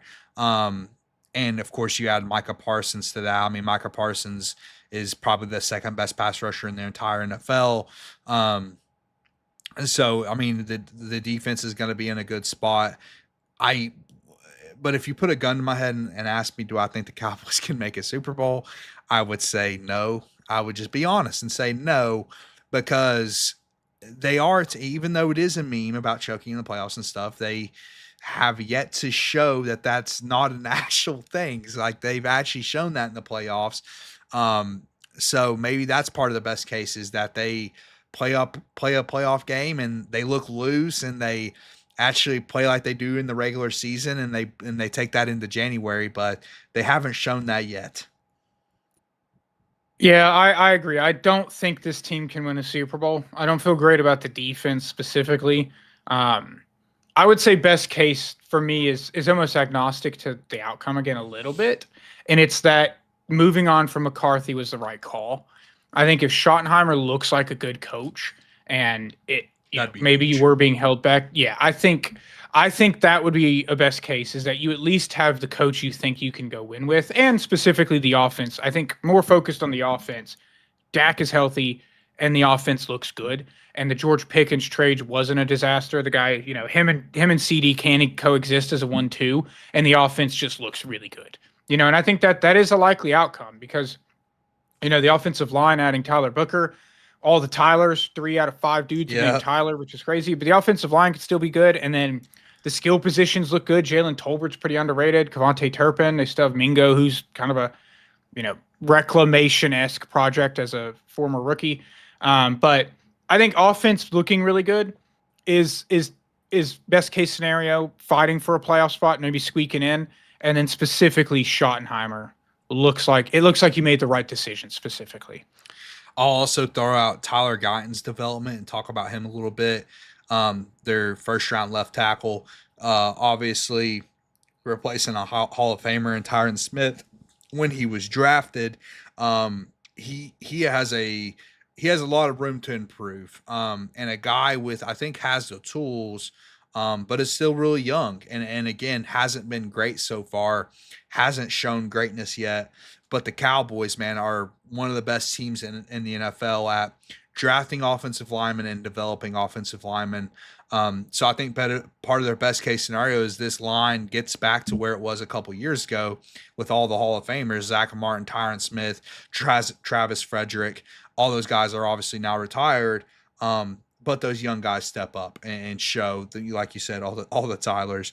But I think specifically Tyler Guyton, who is the one guy I think on this line. Well, I mean, obviously, it just drafted Tyler Booker too, and we had a lot to say about that during draft time. But Guyton plays a more important position and has, already been in the league and not been great. So I think that's the guy I'm looking at the most. Like, okay, he needs to improve for this Dallas offense to kind of take that next step forward. Pickens was also a good shout, because I think Pickens and CD, man, that's intriguing, dude. That could end up being Dak's best wide receiver core he's had. And he's had good ones too. So that's saying something. But that's an intriguing duo. So I think the offense, part of their best case is this ends up being one of the best offenses in the league because of the offseason moves, and the offensive line takes a step forward. Completely agree. And yeah, for those that don't know this, in 3 out of the last 4 drafts, the Cowboys drafted an offensive lineman named Tyler, which is just kind of uncanny coincidence. But yeah, I think also just Tyler Booker, not getting roasted too much for that draft pick where they took him that high in the draft as a guard would be nice. He hits the ground running. But yeah. All right. What about worst case scenario? He kind of needs to. He does. Yeah. What about worst case scenario for the Cowboys? Yeah, I mean, well, let me say before I get into my worst case, which some Cowboys fans might think is the worst case, very specific best case. Have you seen Joe Milton in mini camp, dude, or in training camp? That dude, Joe Milton. Listen, and I am a Vol for life, and I like me some Joe Milton. I'm a Joe Milton enjoyer. Dude, in the NFL, that boy has looked nice. Okay, going back to last year with the Patriots in Week 18 versus the Bills backups, and now in training camp, just absolutely throwing dots. I mean, Joe Milton's talent is through the roof. So my oddly specific best case scenario is maybe Dak has a little minor injury, nothing major, just a little minor 3-week injury. You put Joe Milton in, and Joe Milton cooks, dude. And listen, that's a little bit joking because you just signed Dak to a $60 million a year deal. So that's not great. But listen, Joe Milton has so much potential, dude. So I'll just throw that out there. But part of the worst case is Dak doesn't live up to that $60 million a year deal. That wouldn't be great. And then maybe you are maybe Cowboys fans in the comment section of Twitter and things are calling for Joe Milton to start. That wouldn't be great, especially if it's just purely based on Dak's play. But to get specific with the worst case, I think worst case, dude, is they make the playoffs and then they look like they're choking again in the playoffs. I mean, if you remember a couple years ago when they played the Packers, it was literally 2 years ago in the playoffs, dude, it literally looked like obliterated. They got obliterated by young Jordan Love for year one, technically starting Jordan Love.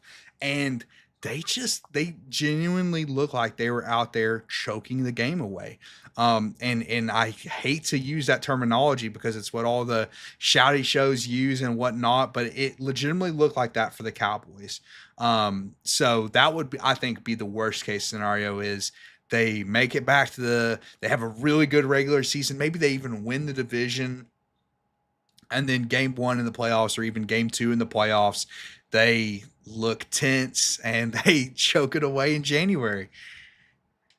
I like it. It very, very possible. I would say I'll add as a worst case, which is kind of just the inverse of my best case is the coaching side but kind of the opposite, where it's not that he's terrible and the team's terrible, but specifically the team still looks good, but it's obvious the problem is coaching.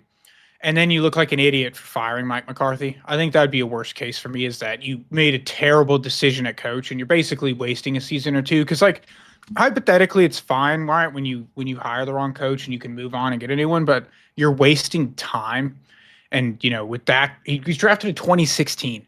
Like he's going on year 10 now. He's not getting any younger. And if you waste a season or 2 of him by having the wrong coach out there, I think that's kind of a worst case. So I would throw that out there. And honestly, your best case with Joe Milton is funny, but also like it's not good. It's not too far fetched with just how it is far fetched in a way, but like he did look good in his one game he played. And like how far fetched is it, dude? That dude looks incredible, especially in the preseason. When we start, and we'll cover the preseason at some point on this channel. Joe Milton's going to get some reps in preseason, and dude, I'm telling you, if he's because let's not forget how Dak won his job, Dakota. When Dak True. came into the league as a Tony. 4th round draft pick, Tony Romo, that was still his team. And by the way, coming off like solid seasons, by the way, like this was, I wouldn't say the peak of Tony Romo, but around the peak of Tony Romo. And then Dak looks incredible in the preseason, and then all of a sudden you immediately start getting the rumblings of, will Dak Prescott replace Tony Romo as the starting quarterback for the Dallas Cowboys?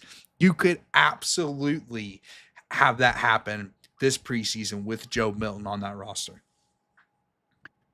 It is definitely within the range of outcomes, that's for sure. All right.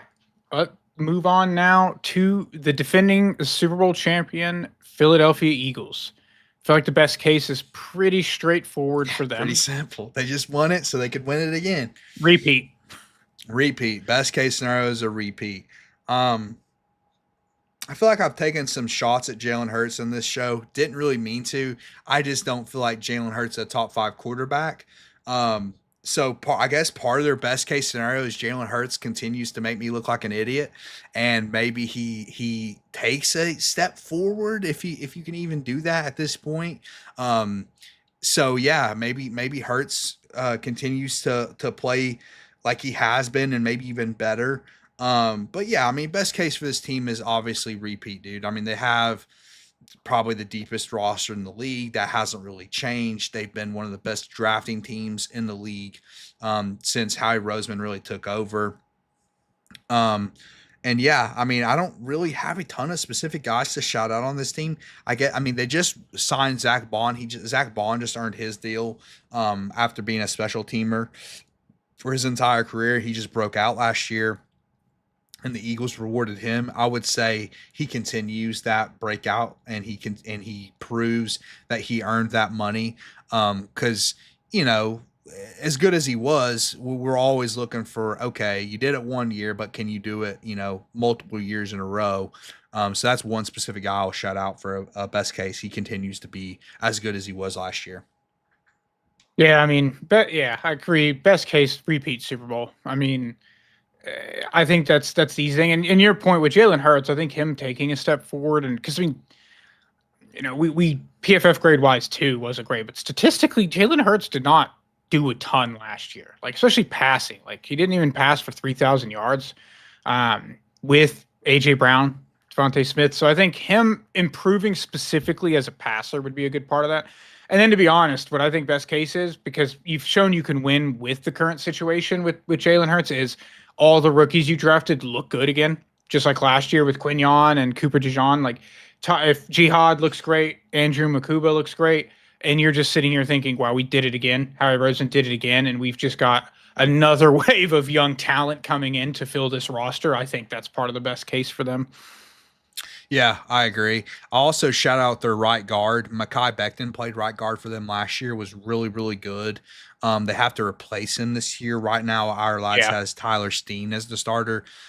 Best case would be they fill that position, and it's not a hole on that offensive line, which is considered the best in the NFL, and for good reason. It is the best in the NFL, and that's really the only potential hole on the line. So that could be a weakness, but I guess best case would be they fill that, and it's not. It is kind of crazy with how good of a roster you have to be, where we're like nitpicking to say best case is that your right guard is still good. I know, dude. I know. It's hilarious. Especially when they have the best tackles in the league too. It's like literally this line's gonna be good no matter what.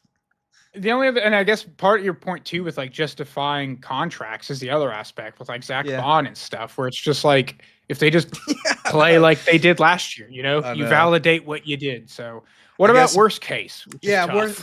Worst case is tough. I mean, this team is going to make the play.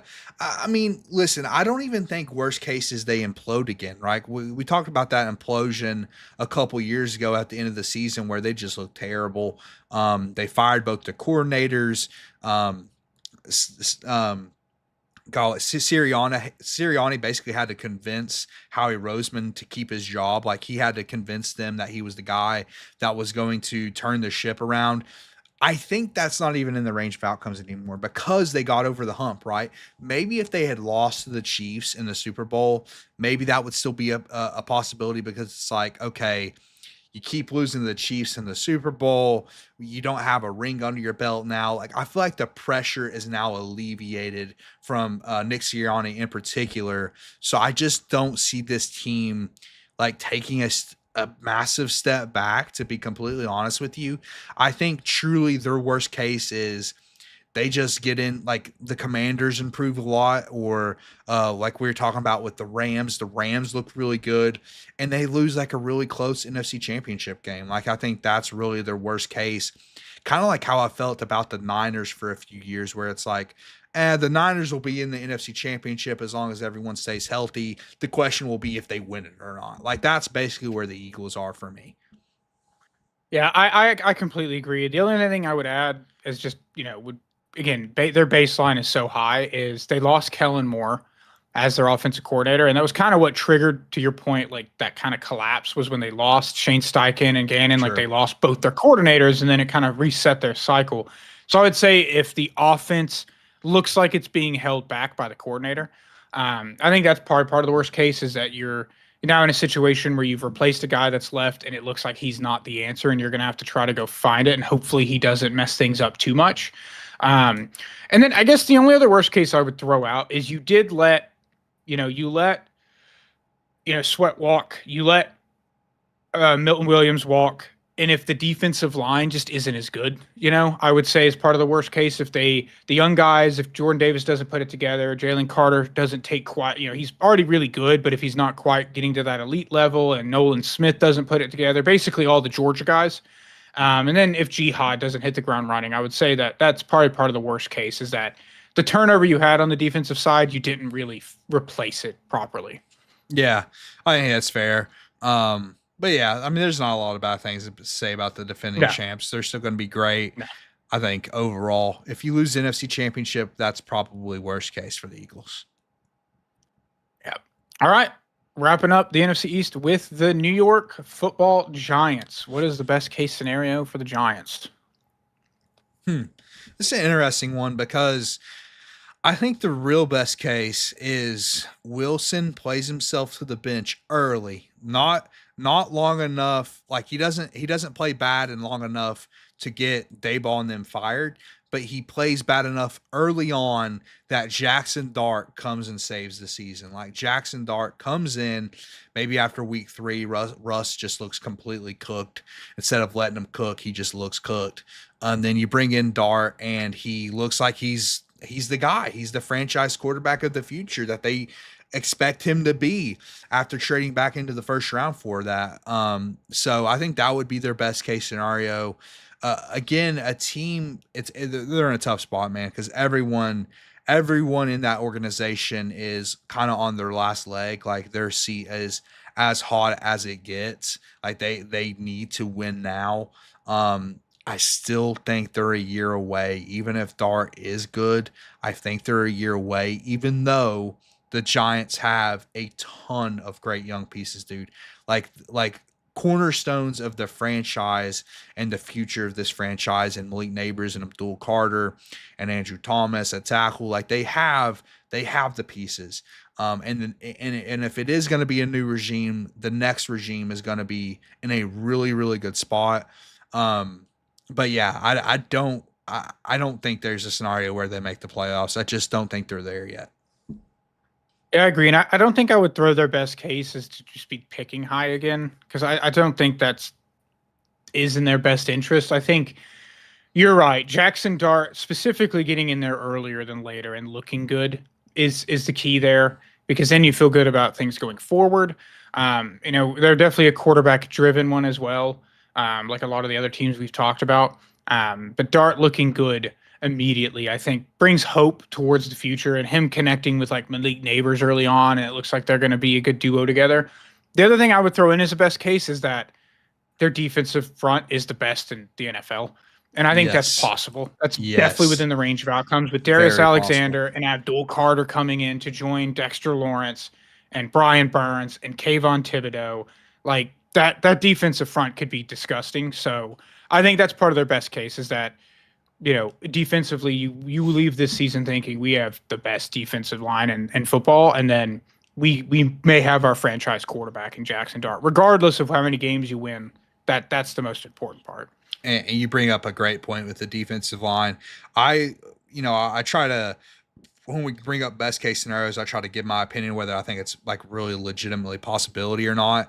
Defensive line being the best in the league, I would bet on that. I would absolutely Yeah. bet on that. Like, I mean, with how special Dexter Lawrence is and the potential of Abdul Carter, and then Kayvon Thibodeau being your third pass rusher, like that's a luxury, man. That's an absolute luxury.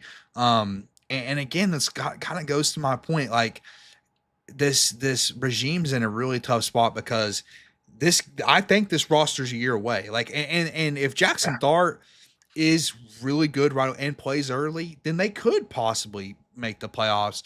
I just don't know if that will happen or not, but that's how good of a young core they're starting to build with the Giants. And yeah, and again, I kind of to your point, I don't think it's best case if this team's drafting in the top 5. Like a lot of teams will say, like the Saints, like we just got done saying how, oh, that is definitely best case.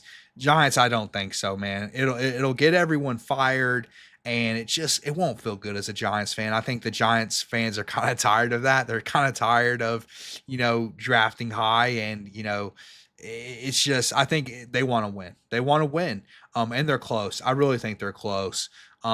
So, best case is obviously Abdul hits the ground running and plugs into this defensive line, best defensive line in the league. And then again, going back to Dart and whether it's early or late, I think no matter what, hopefully Dart shows something for the Giants next year. Like he shows that, okay, even though I was kind of like a fringe first round pick, he shows he's the guy. And him playing early, I think that's the only scenario where Dayball and Shane keep their jobs. So, yeah, and I'll use that to segue into worst case for me. And I think it's kind of what you touched on, how we're talking about what we don't want the best to be for them, and that is that the quarterback is a problem still, and they pick between picks 4 and 12 or whatever, right? Like you just again miss out on the top talent at quarterback, and you get stuck in this QB purgatory that other teams have been in. I guess it's kind of hard for a true worst case in that, though, because I think if that happens, most fans would be happy that they're cleaning house, because if it does, they are, right? Like Dayball's gone, Shane's gone. And at that point, you probably will take whatever quarterback you can get. So you'll at least be, having the quarterback and the front office and head coach all come in at the same time, which is nice. But maybe because it's hard to imagine a scenario where they're picking even in the top 10 and those two guys keep their job. Other than that, I'm trying to think of another worst case for them. Like it's not a lot, man. I was tough. just about to say, like their worst case really isn't all that bad if you really think about it. If you're if you have the future in mind, I think no matter what, this roster is in a good spot for the future. Because think about it. I'll compare it to the Josh Rosen, Kyler Murray situation. The Giants could find themselves in that situation next season, Dakota, where they just drafted a guy in the first round. He doesn't show anything as a rookie, and maybe he's even really bad as a rookie. Okay, that doesn't look great, but then you'll have a high draft pick, and then you can potentially draft your quarterback, like you said, with a completely new regime. However, the difference in those situations are that young Giants quarterback will come into a really good young core of players, and Kyler Murray did not. So I think really either way, as a Giants fan right now, you should be excited because, like, okay, if Dart's not great, and I know Giants fans obviously want that, that's fine because you have the young core for the next guy to come into a really good situation. Yeah, they are a really weird range of outcomes there because they're like one of the first teams where I kind of agree. It's kind of hard to a truly just abysmal scenario playing out. I guess really the worst of the worst is kind of what we talked about, where like you're outside of the quarter if it's a 1 QB class again or something, and then it's just what do you do at QB, because you just getting stuck there would suck. But at the end of the day, to your point, like they're probably gonna have to just take a guy. Maybe you finally say screw it, trade up and get him. I just think that's what they would do. So yeah, as a Giants fan, even if it's another rough season, I think there's a light at the end of the tunnel for you, basically. There is. It's like either Dart's good or you'll get your next guy and he'll be in a good position. Yeah. All right. That wraps up the NFC East. Let's move on to the final division for this series in general, the NFC North, which is a very fascinating one. One of the best divisions in football, It if is. not the. And start with the Chicago Bears. What's the best case scenario for the Bears? Man, this is the first division where I think every team has aspirations to win the division. And I think that's all within the range of outcomes for all four of these teams. Um, the Bears obviously have a very high ceiling, right? And I think their best case scenario is Ben Johnson unlocks Caleb Williams, man, and Caleb Williams is that generational prospect people expected him to be coming out of college. The Bears are fascinating, dude, because like this is a team that could get turned around very quickly. Like this is a team we could say, okay, if Caleb Williams is what we think he is, and Ben Johnson is what we think he is, then the Bears could be expected to win this division for the next 10 years. Now, who knows if that's going to be the case? Obviously, I'm not predicting that, but that's their best case scenario, right? That they are like perennially winning the NFC North. And I think they could win it next year. I'm not going to predict they're going to win out. That's definitely the Lions all the way for me on that. But playoffs, absolutely. They can absolutely make the playoffs next year, whether it's winning the division or more likely making the wild card. Because again, I think the ceiling for this team is as high as any in the NFL.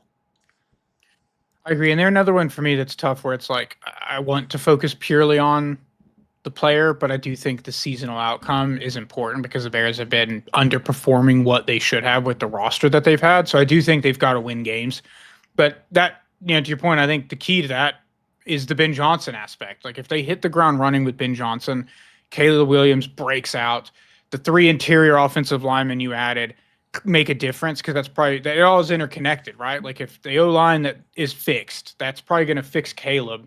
Let him break out, and then Ben Johnson can cook. And the defense is good.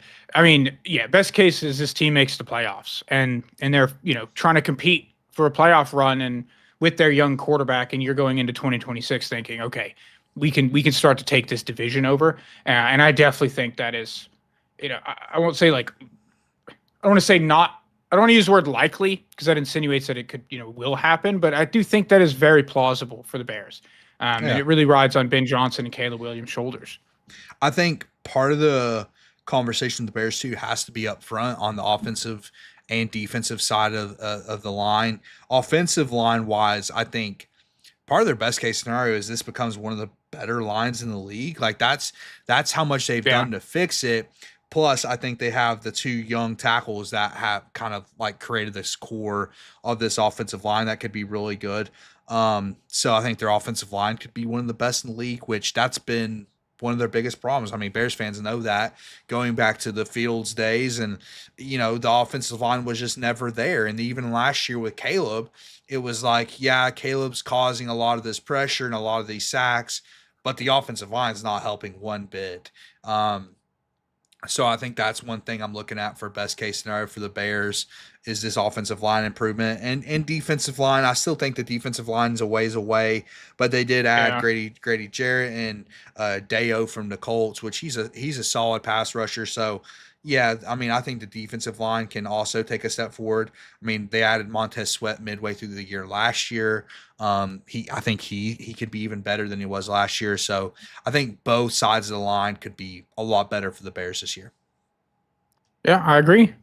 What about worst case for the Bears? Worst case for the Bears is I think it's centered around Caleb, man. And it's really all centered around Caleb. I'll also throw out Rome with that a little bit as well. But Mm, Caleb is just not the quarterback we thought he was. Because, I mean, listen, Ben Johnson, in a way, kind of, I won't say saved Jared Goff's career, but there was a scenario with the Lions where Jared Goff never really showed he could lead the Lions anywhere, and they end up replacing him. Like, I mean, let's be honest, dude. They drafted Hendon Hooker as like, hey, like kind of a hedge with Jared Goff in mind because Jared Goff hadn't really shown elite play.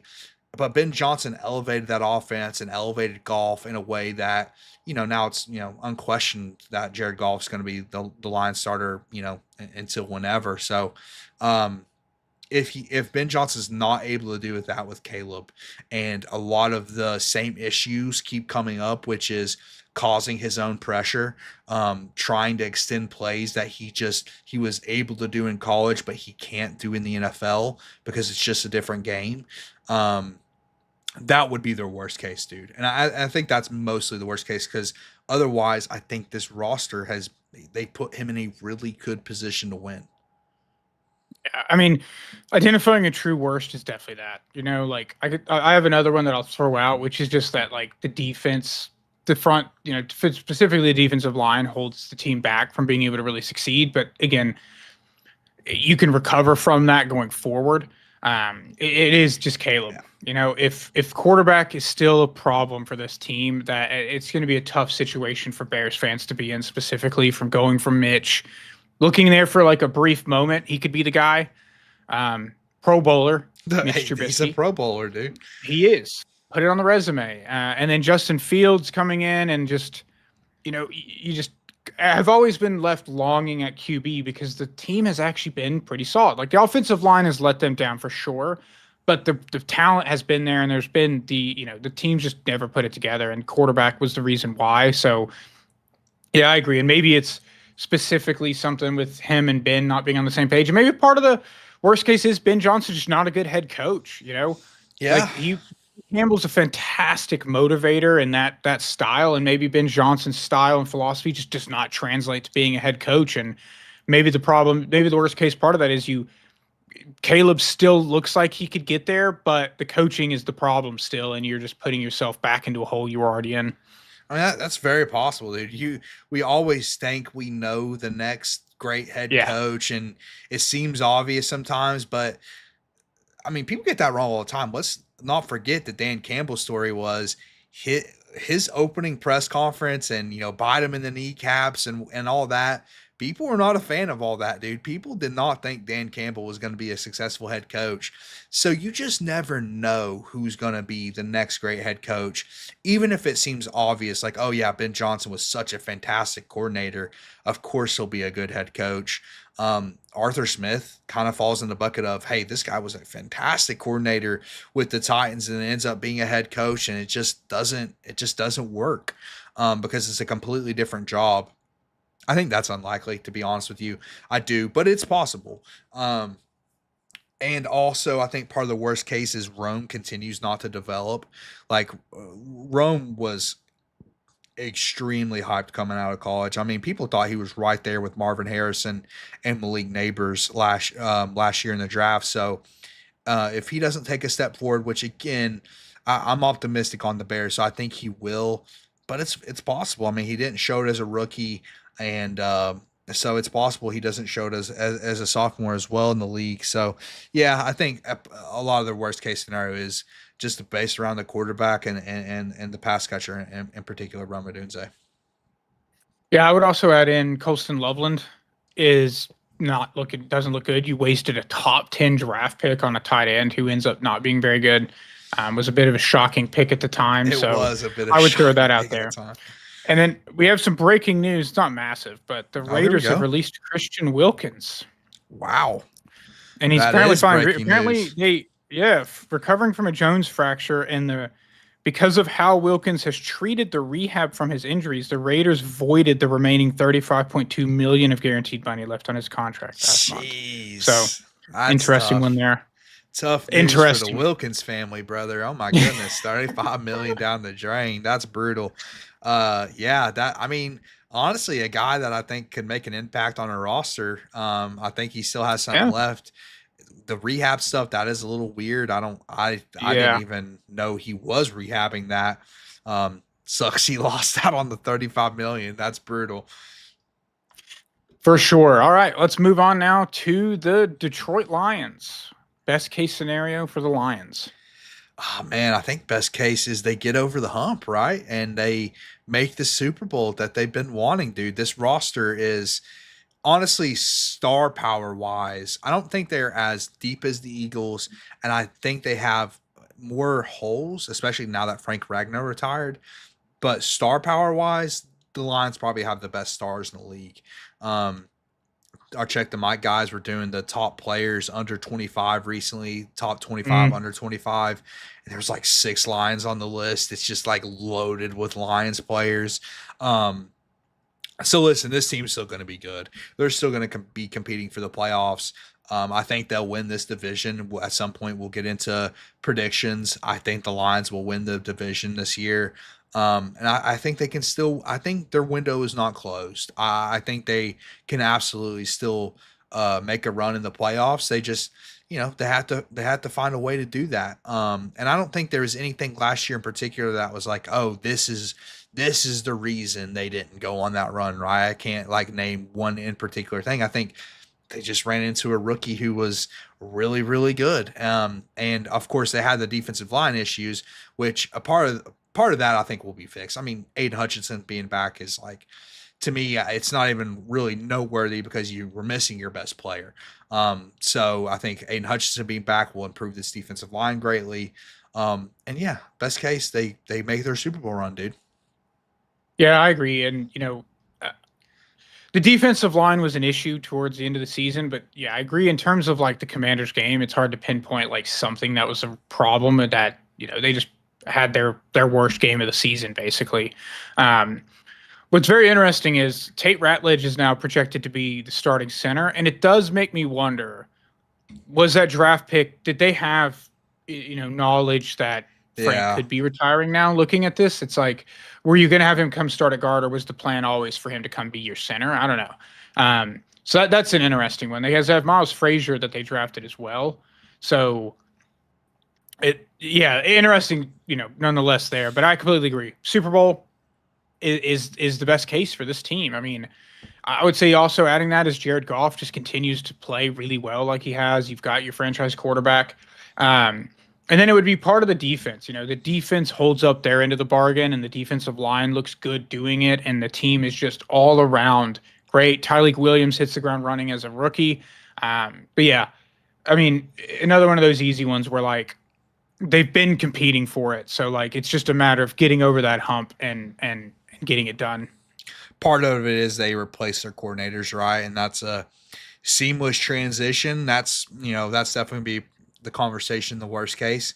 But that's Oh part of yeah, the best case too. Like sometimes you just replace them and it's fine, right? Like that's a possibility. I think it's kind of unlikely, but it is possibility that they replace both those coordinators and nothing really changes. So yeah, Lions fans should be excited, man. They're going to be good no matter what. yeah, and I'll use that as a segue into my worst case, which is coordinator driven. It's like Eagles level, right? Of Yep. like 2023 Eagles, where you just fell off a cliff with the turnover. You lose Ben Johnson and Aaron Glenn, and it's tough because you touched on it a second ago with Dan Campbell. Like he's turned into one of the best coaches in the NFL, but we've not seen him without talented coordinators that make an impact like that. Like he's a motivator, but those were the difference makers. Really, was when Ben Johnson started to come into his own. And how's he going to handle replacing two coordinators for the first time? How does that impact the team, the scheme, everything? So I would say worst case is that the team just takes a step back because it's obvious that the coaching on offense and defense is just not up to the standard that it was.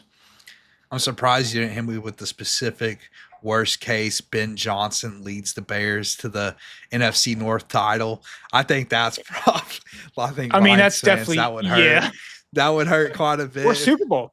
Oh, golly, don't say that. Yeah, that would be pretty brutal for the Lions. Again, a team that I would be shocked if they didn't make the playoffs. I don't even think that's it. I think it's just Yeah. does surround that. Hey, it's tough to lose because they expected to lose Ben Johnson for a couple years now. He's been getting the interviews, whatever, but you also lose Aaron Glenn the same off season. That's pretty tough. And Aaron Glenn was a big part of that as well.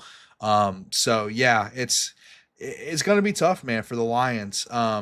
And two, it's like even with those guys, they couldn't make the run in the playoffs. They lost first round last year. So I think that's part of the worst case is they make it back to the playoffs and they lose to the Commanders or Eagles or God forbid the Bears. God, they would hate that. But yeah, that's Oof. probably worst case for them. And I would add in one other thing is Terrion Arnold just looks like a bust still. Just doesn't look Yeah, very good. he hasn't looked good He so did. They far. got DJ Reed, yeah, but if Terrion's not good and that he's a liability in the secondary, They also that traded could up for be could be Terrion, rough. so that was a lot of True. like a big investment. All right, let's move on to the Green Bay Packers. What's best case scenario for the Pack? This is one that I probably won't start with the quarterback. I think I'm going to start with the rookie wide receiver, Matthew Golden. The biggest hole on this team to me the last few years has been the lack of a number one wide receiver. And if Matthew Golden can come in and change that, then I think that's best case scenario. That could really unlock Jordan Love. It could elevate this offense to a level it hasn't seen yet. And I'll also on the tail end of that add in, if he does elevate Jordan Love, Matthew Golden is that number one guy, then Jordan Love could become a top 8 quarterback in the NFL. I think he's already shown that. And with a consistent number one wide receiver, that could be the missing piece for this offense. So that to me is best case for the Packers. Yeah, I would agree, and I would say that I do think Super Bowl is in the range of outcomes for them. I think their defense is good enough, and the high end level of Jordan Love is capable of that. But it is dependent on what you said, right? Like Yeah. Matthew, the problem for Jordan Love, he does make mistakes occasionally, and like has been inconsistent. But like the receiving core at Green Bay's just not been very good. It's been painfully mediocre. Like anybody who loves, and even Packers fans that are like think they have a good receiving core, it's like you list the names off, and it's just nobody's like You're not calling out a above. specific Packer fan, are you? I might be, but like I just think there's a lot of receiving cores, and to be honest, if you took any receiver on this team and you threw them onto a lot of other teams, none of them are wide receiver one, and some of them wouldn't even be wide receiver two. They just none of them. It's been a kind of like a wait and see, right? Like, oh well, he's going to get there. Well, we're rolling into what season 4 now, 22, 23. Yeah, seasons 4 of Watson and Dobbs that really have not been anything to write home about. So I think Matthew Golden and maybe Savion Williams is part of that as well, the other rookie receiver they drafted. If both of those guys hit the ground running, that kind of ties into what I said, which is then Jordan Love's gonna be the level of elite he can be, and I think that they could go on a run at that point. So it is just dependent on those weapons and if they can elevate Love from there. To add to that a little bit, if Golden is that guy, I think all those other guys all of a sudden look better, right? Because True. I think Christian Watson, if healthy, he is a solid number 2 wide receiver. And again, those other guys have all kind of shown flashes but haven't been consistent. Jaden Reed, Romeo Dobbs. But if you knock all those guys down in the depth chart, it's like, okay, all of a sudden Romeo Dobbs is my wide receiver number 4. It's like, yeah, that's like, sign me up for that. That's good. But it's all dependent on finding that truly elite number 1 guy, or even if he's not like top 15 wide receiver in the league, even if he was like a solid, solidified number 1 wide receiver, that would really help this Packers team. And then obviously, I think part of their best case is that this defense that looks like there's some like potential stars on this defense, but it could be a problem. I think it could be a problem. So maybe they play above their talent level to some degree. Like, they just lost Jari Alexander. I think that's going to be tough to replace him. So that I think that would have to be part of their best case in order for them to, like you said, reach the Super Bowl potentially. Yeah, and I think I'm basing it off too, where Matt LaFleur seems to be just another one of those coaches where the baseline is higher than others. He's just a good coach, right? And it's true. I would say for best case too, what I would add to that, to your point, is on the defensive side, Lucas Van Ness taking a big step forward. Oh, he needs to. You really need that. And then Edgerrin Cooper. I mean, yes, he's on the verge of breakout. Yeah, and he could enter into that elite linebacker tier this season, and I think that'd be part of their best case.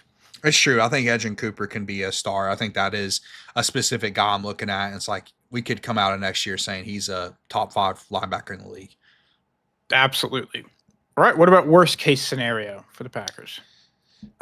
Another one of those that I feel like it's just the exact invert of what I just said, which is they're not able. They added Matthew Golden. He's just yet another Christian Watson Romeo Dobbs, Jaden Reed type, where it's like, okay, you're not a wide receiver number one, you're like a fringe wide receiver number two, and then you just, the offense is kind of stagnant in that sense.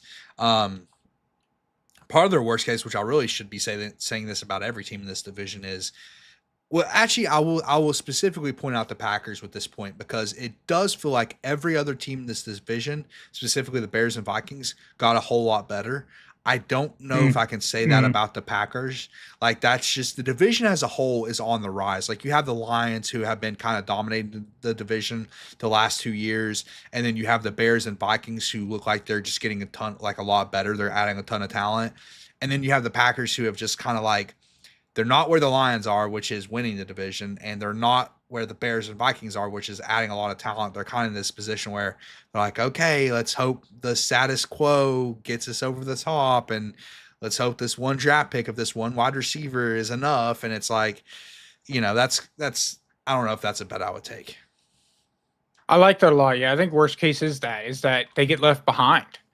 Like they leave this season, the Vikings take a step forward. JJ hits the ground running. The Bears take that leap that we've been waiting on. But the Packers, because you're right, they did not add a ton. Like, they're one of the few teams where you're looking at the offseason and it's just kind of meh. In a league where you've got to get better every offseason to stay up. So I think that is probably worst case, is that honestly, outcome driven probably doesn't matter as much in that scenario. It's more of just, you look like the fourth team in this division and the others clearly got better while you didn't. Because then that sets you up to be now even further behind and having to try to catch up, and that's a position you do not want to be in. Agreed. All right, the final team. Final team, baby. Minnesota Vikings. What is the best case scenario for the Vikings?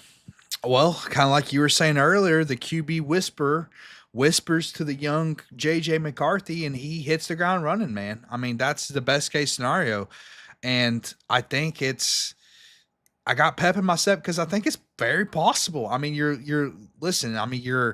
putting JJ McCarthy in possibly the best situation in the NFL with the QB whisperer, Justin Jefferson, Jordan Addison, TJ Hawkinson, a revamped offensive line. They completely fixed the interior of the offensive line in the offseason by stealing 2 of the Colts starters.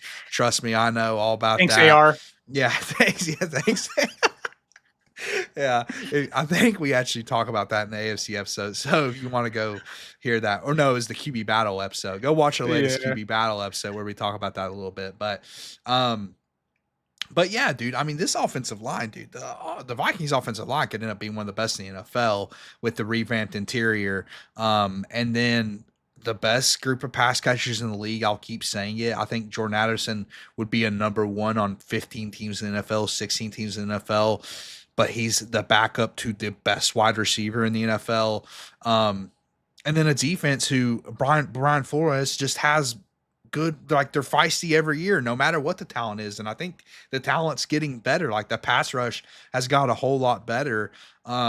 So this is a team that I say I'll throw them kind of in the Falcons bucket a little bit. This is a sneaky contender. The sneaky contender, depending on how good JJ McCarthy is, basically in his rookie season. Yeah, I was on record as not being a big JJ fan when he was coming out. Was not a big JJ McCarthy fan, but I am a Kevin O'Connell believer. And what he did last year with Sam Darnold, I think I just fully buy in now. Like, I expect JJ McCarthy to be good.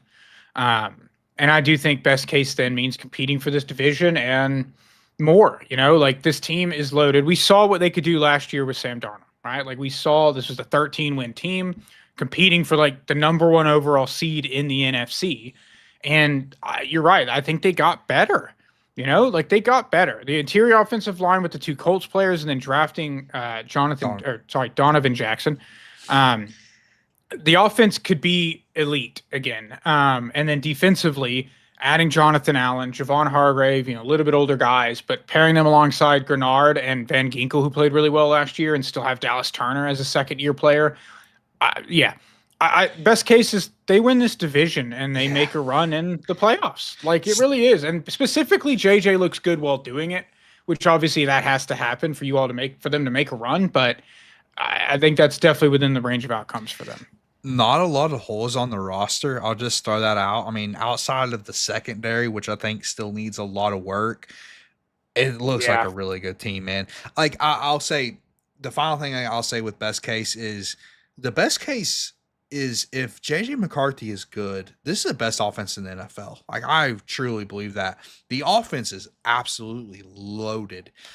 All it takes is the QB whisper whispering to JJ McCarthy and him being elite right out of the gate.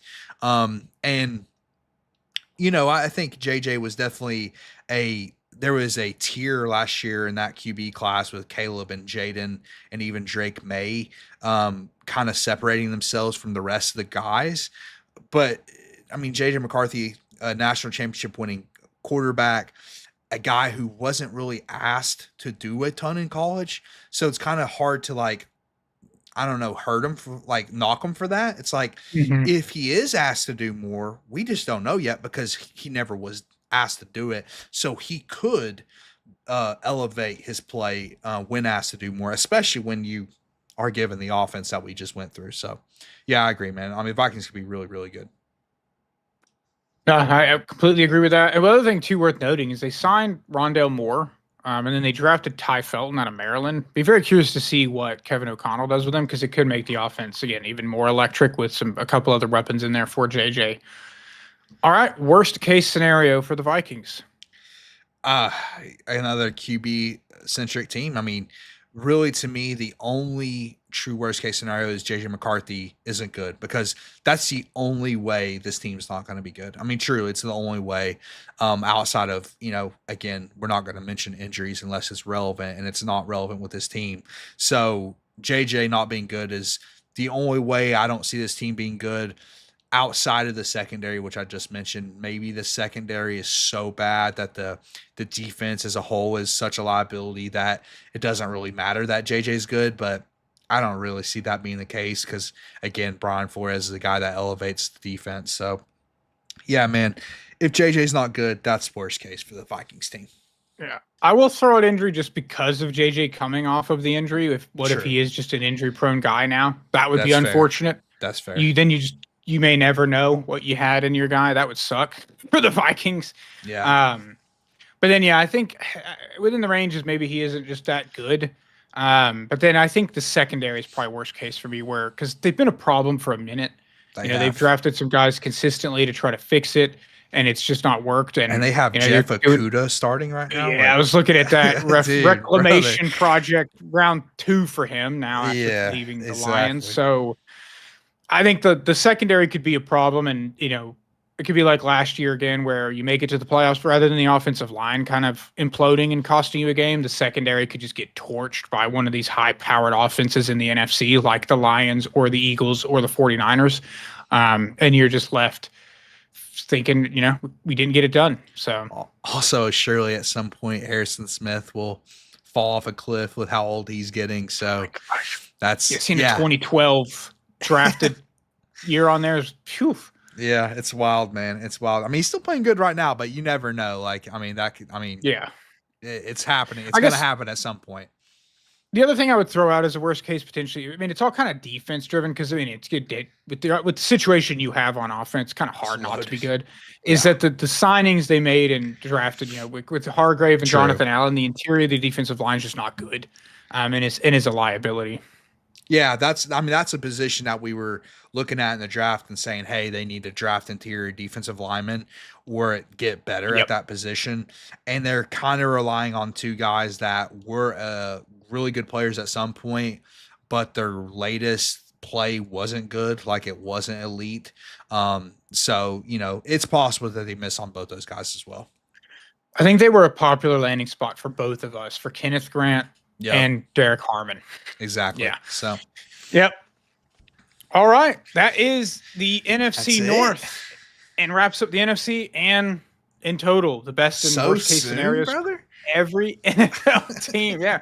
Short and sweet. 2.5 hours. Yeah. Appreciate everybody. We still have a few viewers. Appreciate everybody for tuning in live. Really do appreciate that. Please like, share, subscribe, hit that button. Share it with your friends, do all the fun stuff, send it to your Saints fans, friends. Let them know that what they need to get their mindset into for this season. And Really don't be appreciate all the afraid to support. join the chat next time as well if you're Yeah, watching, because we did have consistent viewership tonight, so don't be yeah, afraid to hop in the chat. yeah, and yeah, true, very true. Because we want some interactions, especially when we get into the season. You know, we're going to be doing previews and reviews every week, and would love to have people hop in and talk about what they saw that day or what they think's coming up. And on that note, we have only a few weeks until the season starts. So we'll probably do a couple videos more focused on the outlook on the season, maybe some win total over-unders that we wanted to do, a full-on season preview, more so from like who's going to win divisions, awards, things like that. And then we'll probably have a good amount of stories to cover as we start hitting the preseason. And that'll lead us right into our first preview show, which I think will be like September 4th is when the season starts. Man. I'm ready for the season, man. We're almost there. So yeah, appreciate everybody's support. Really do. But until next time. Thanks for talking Ballbless.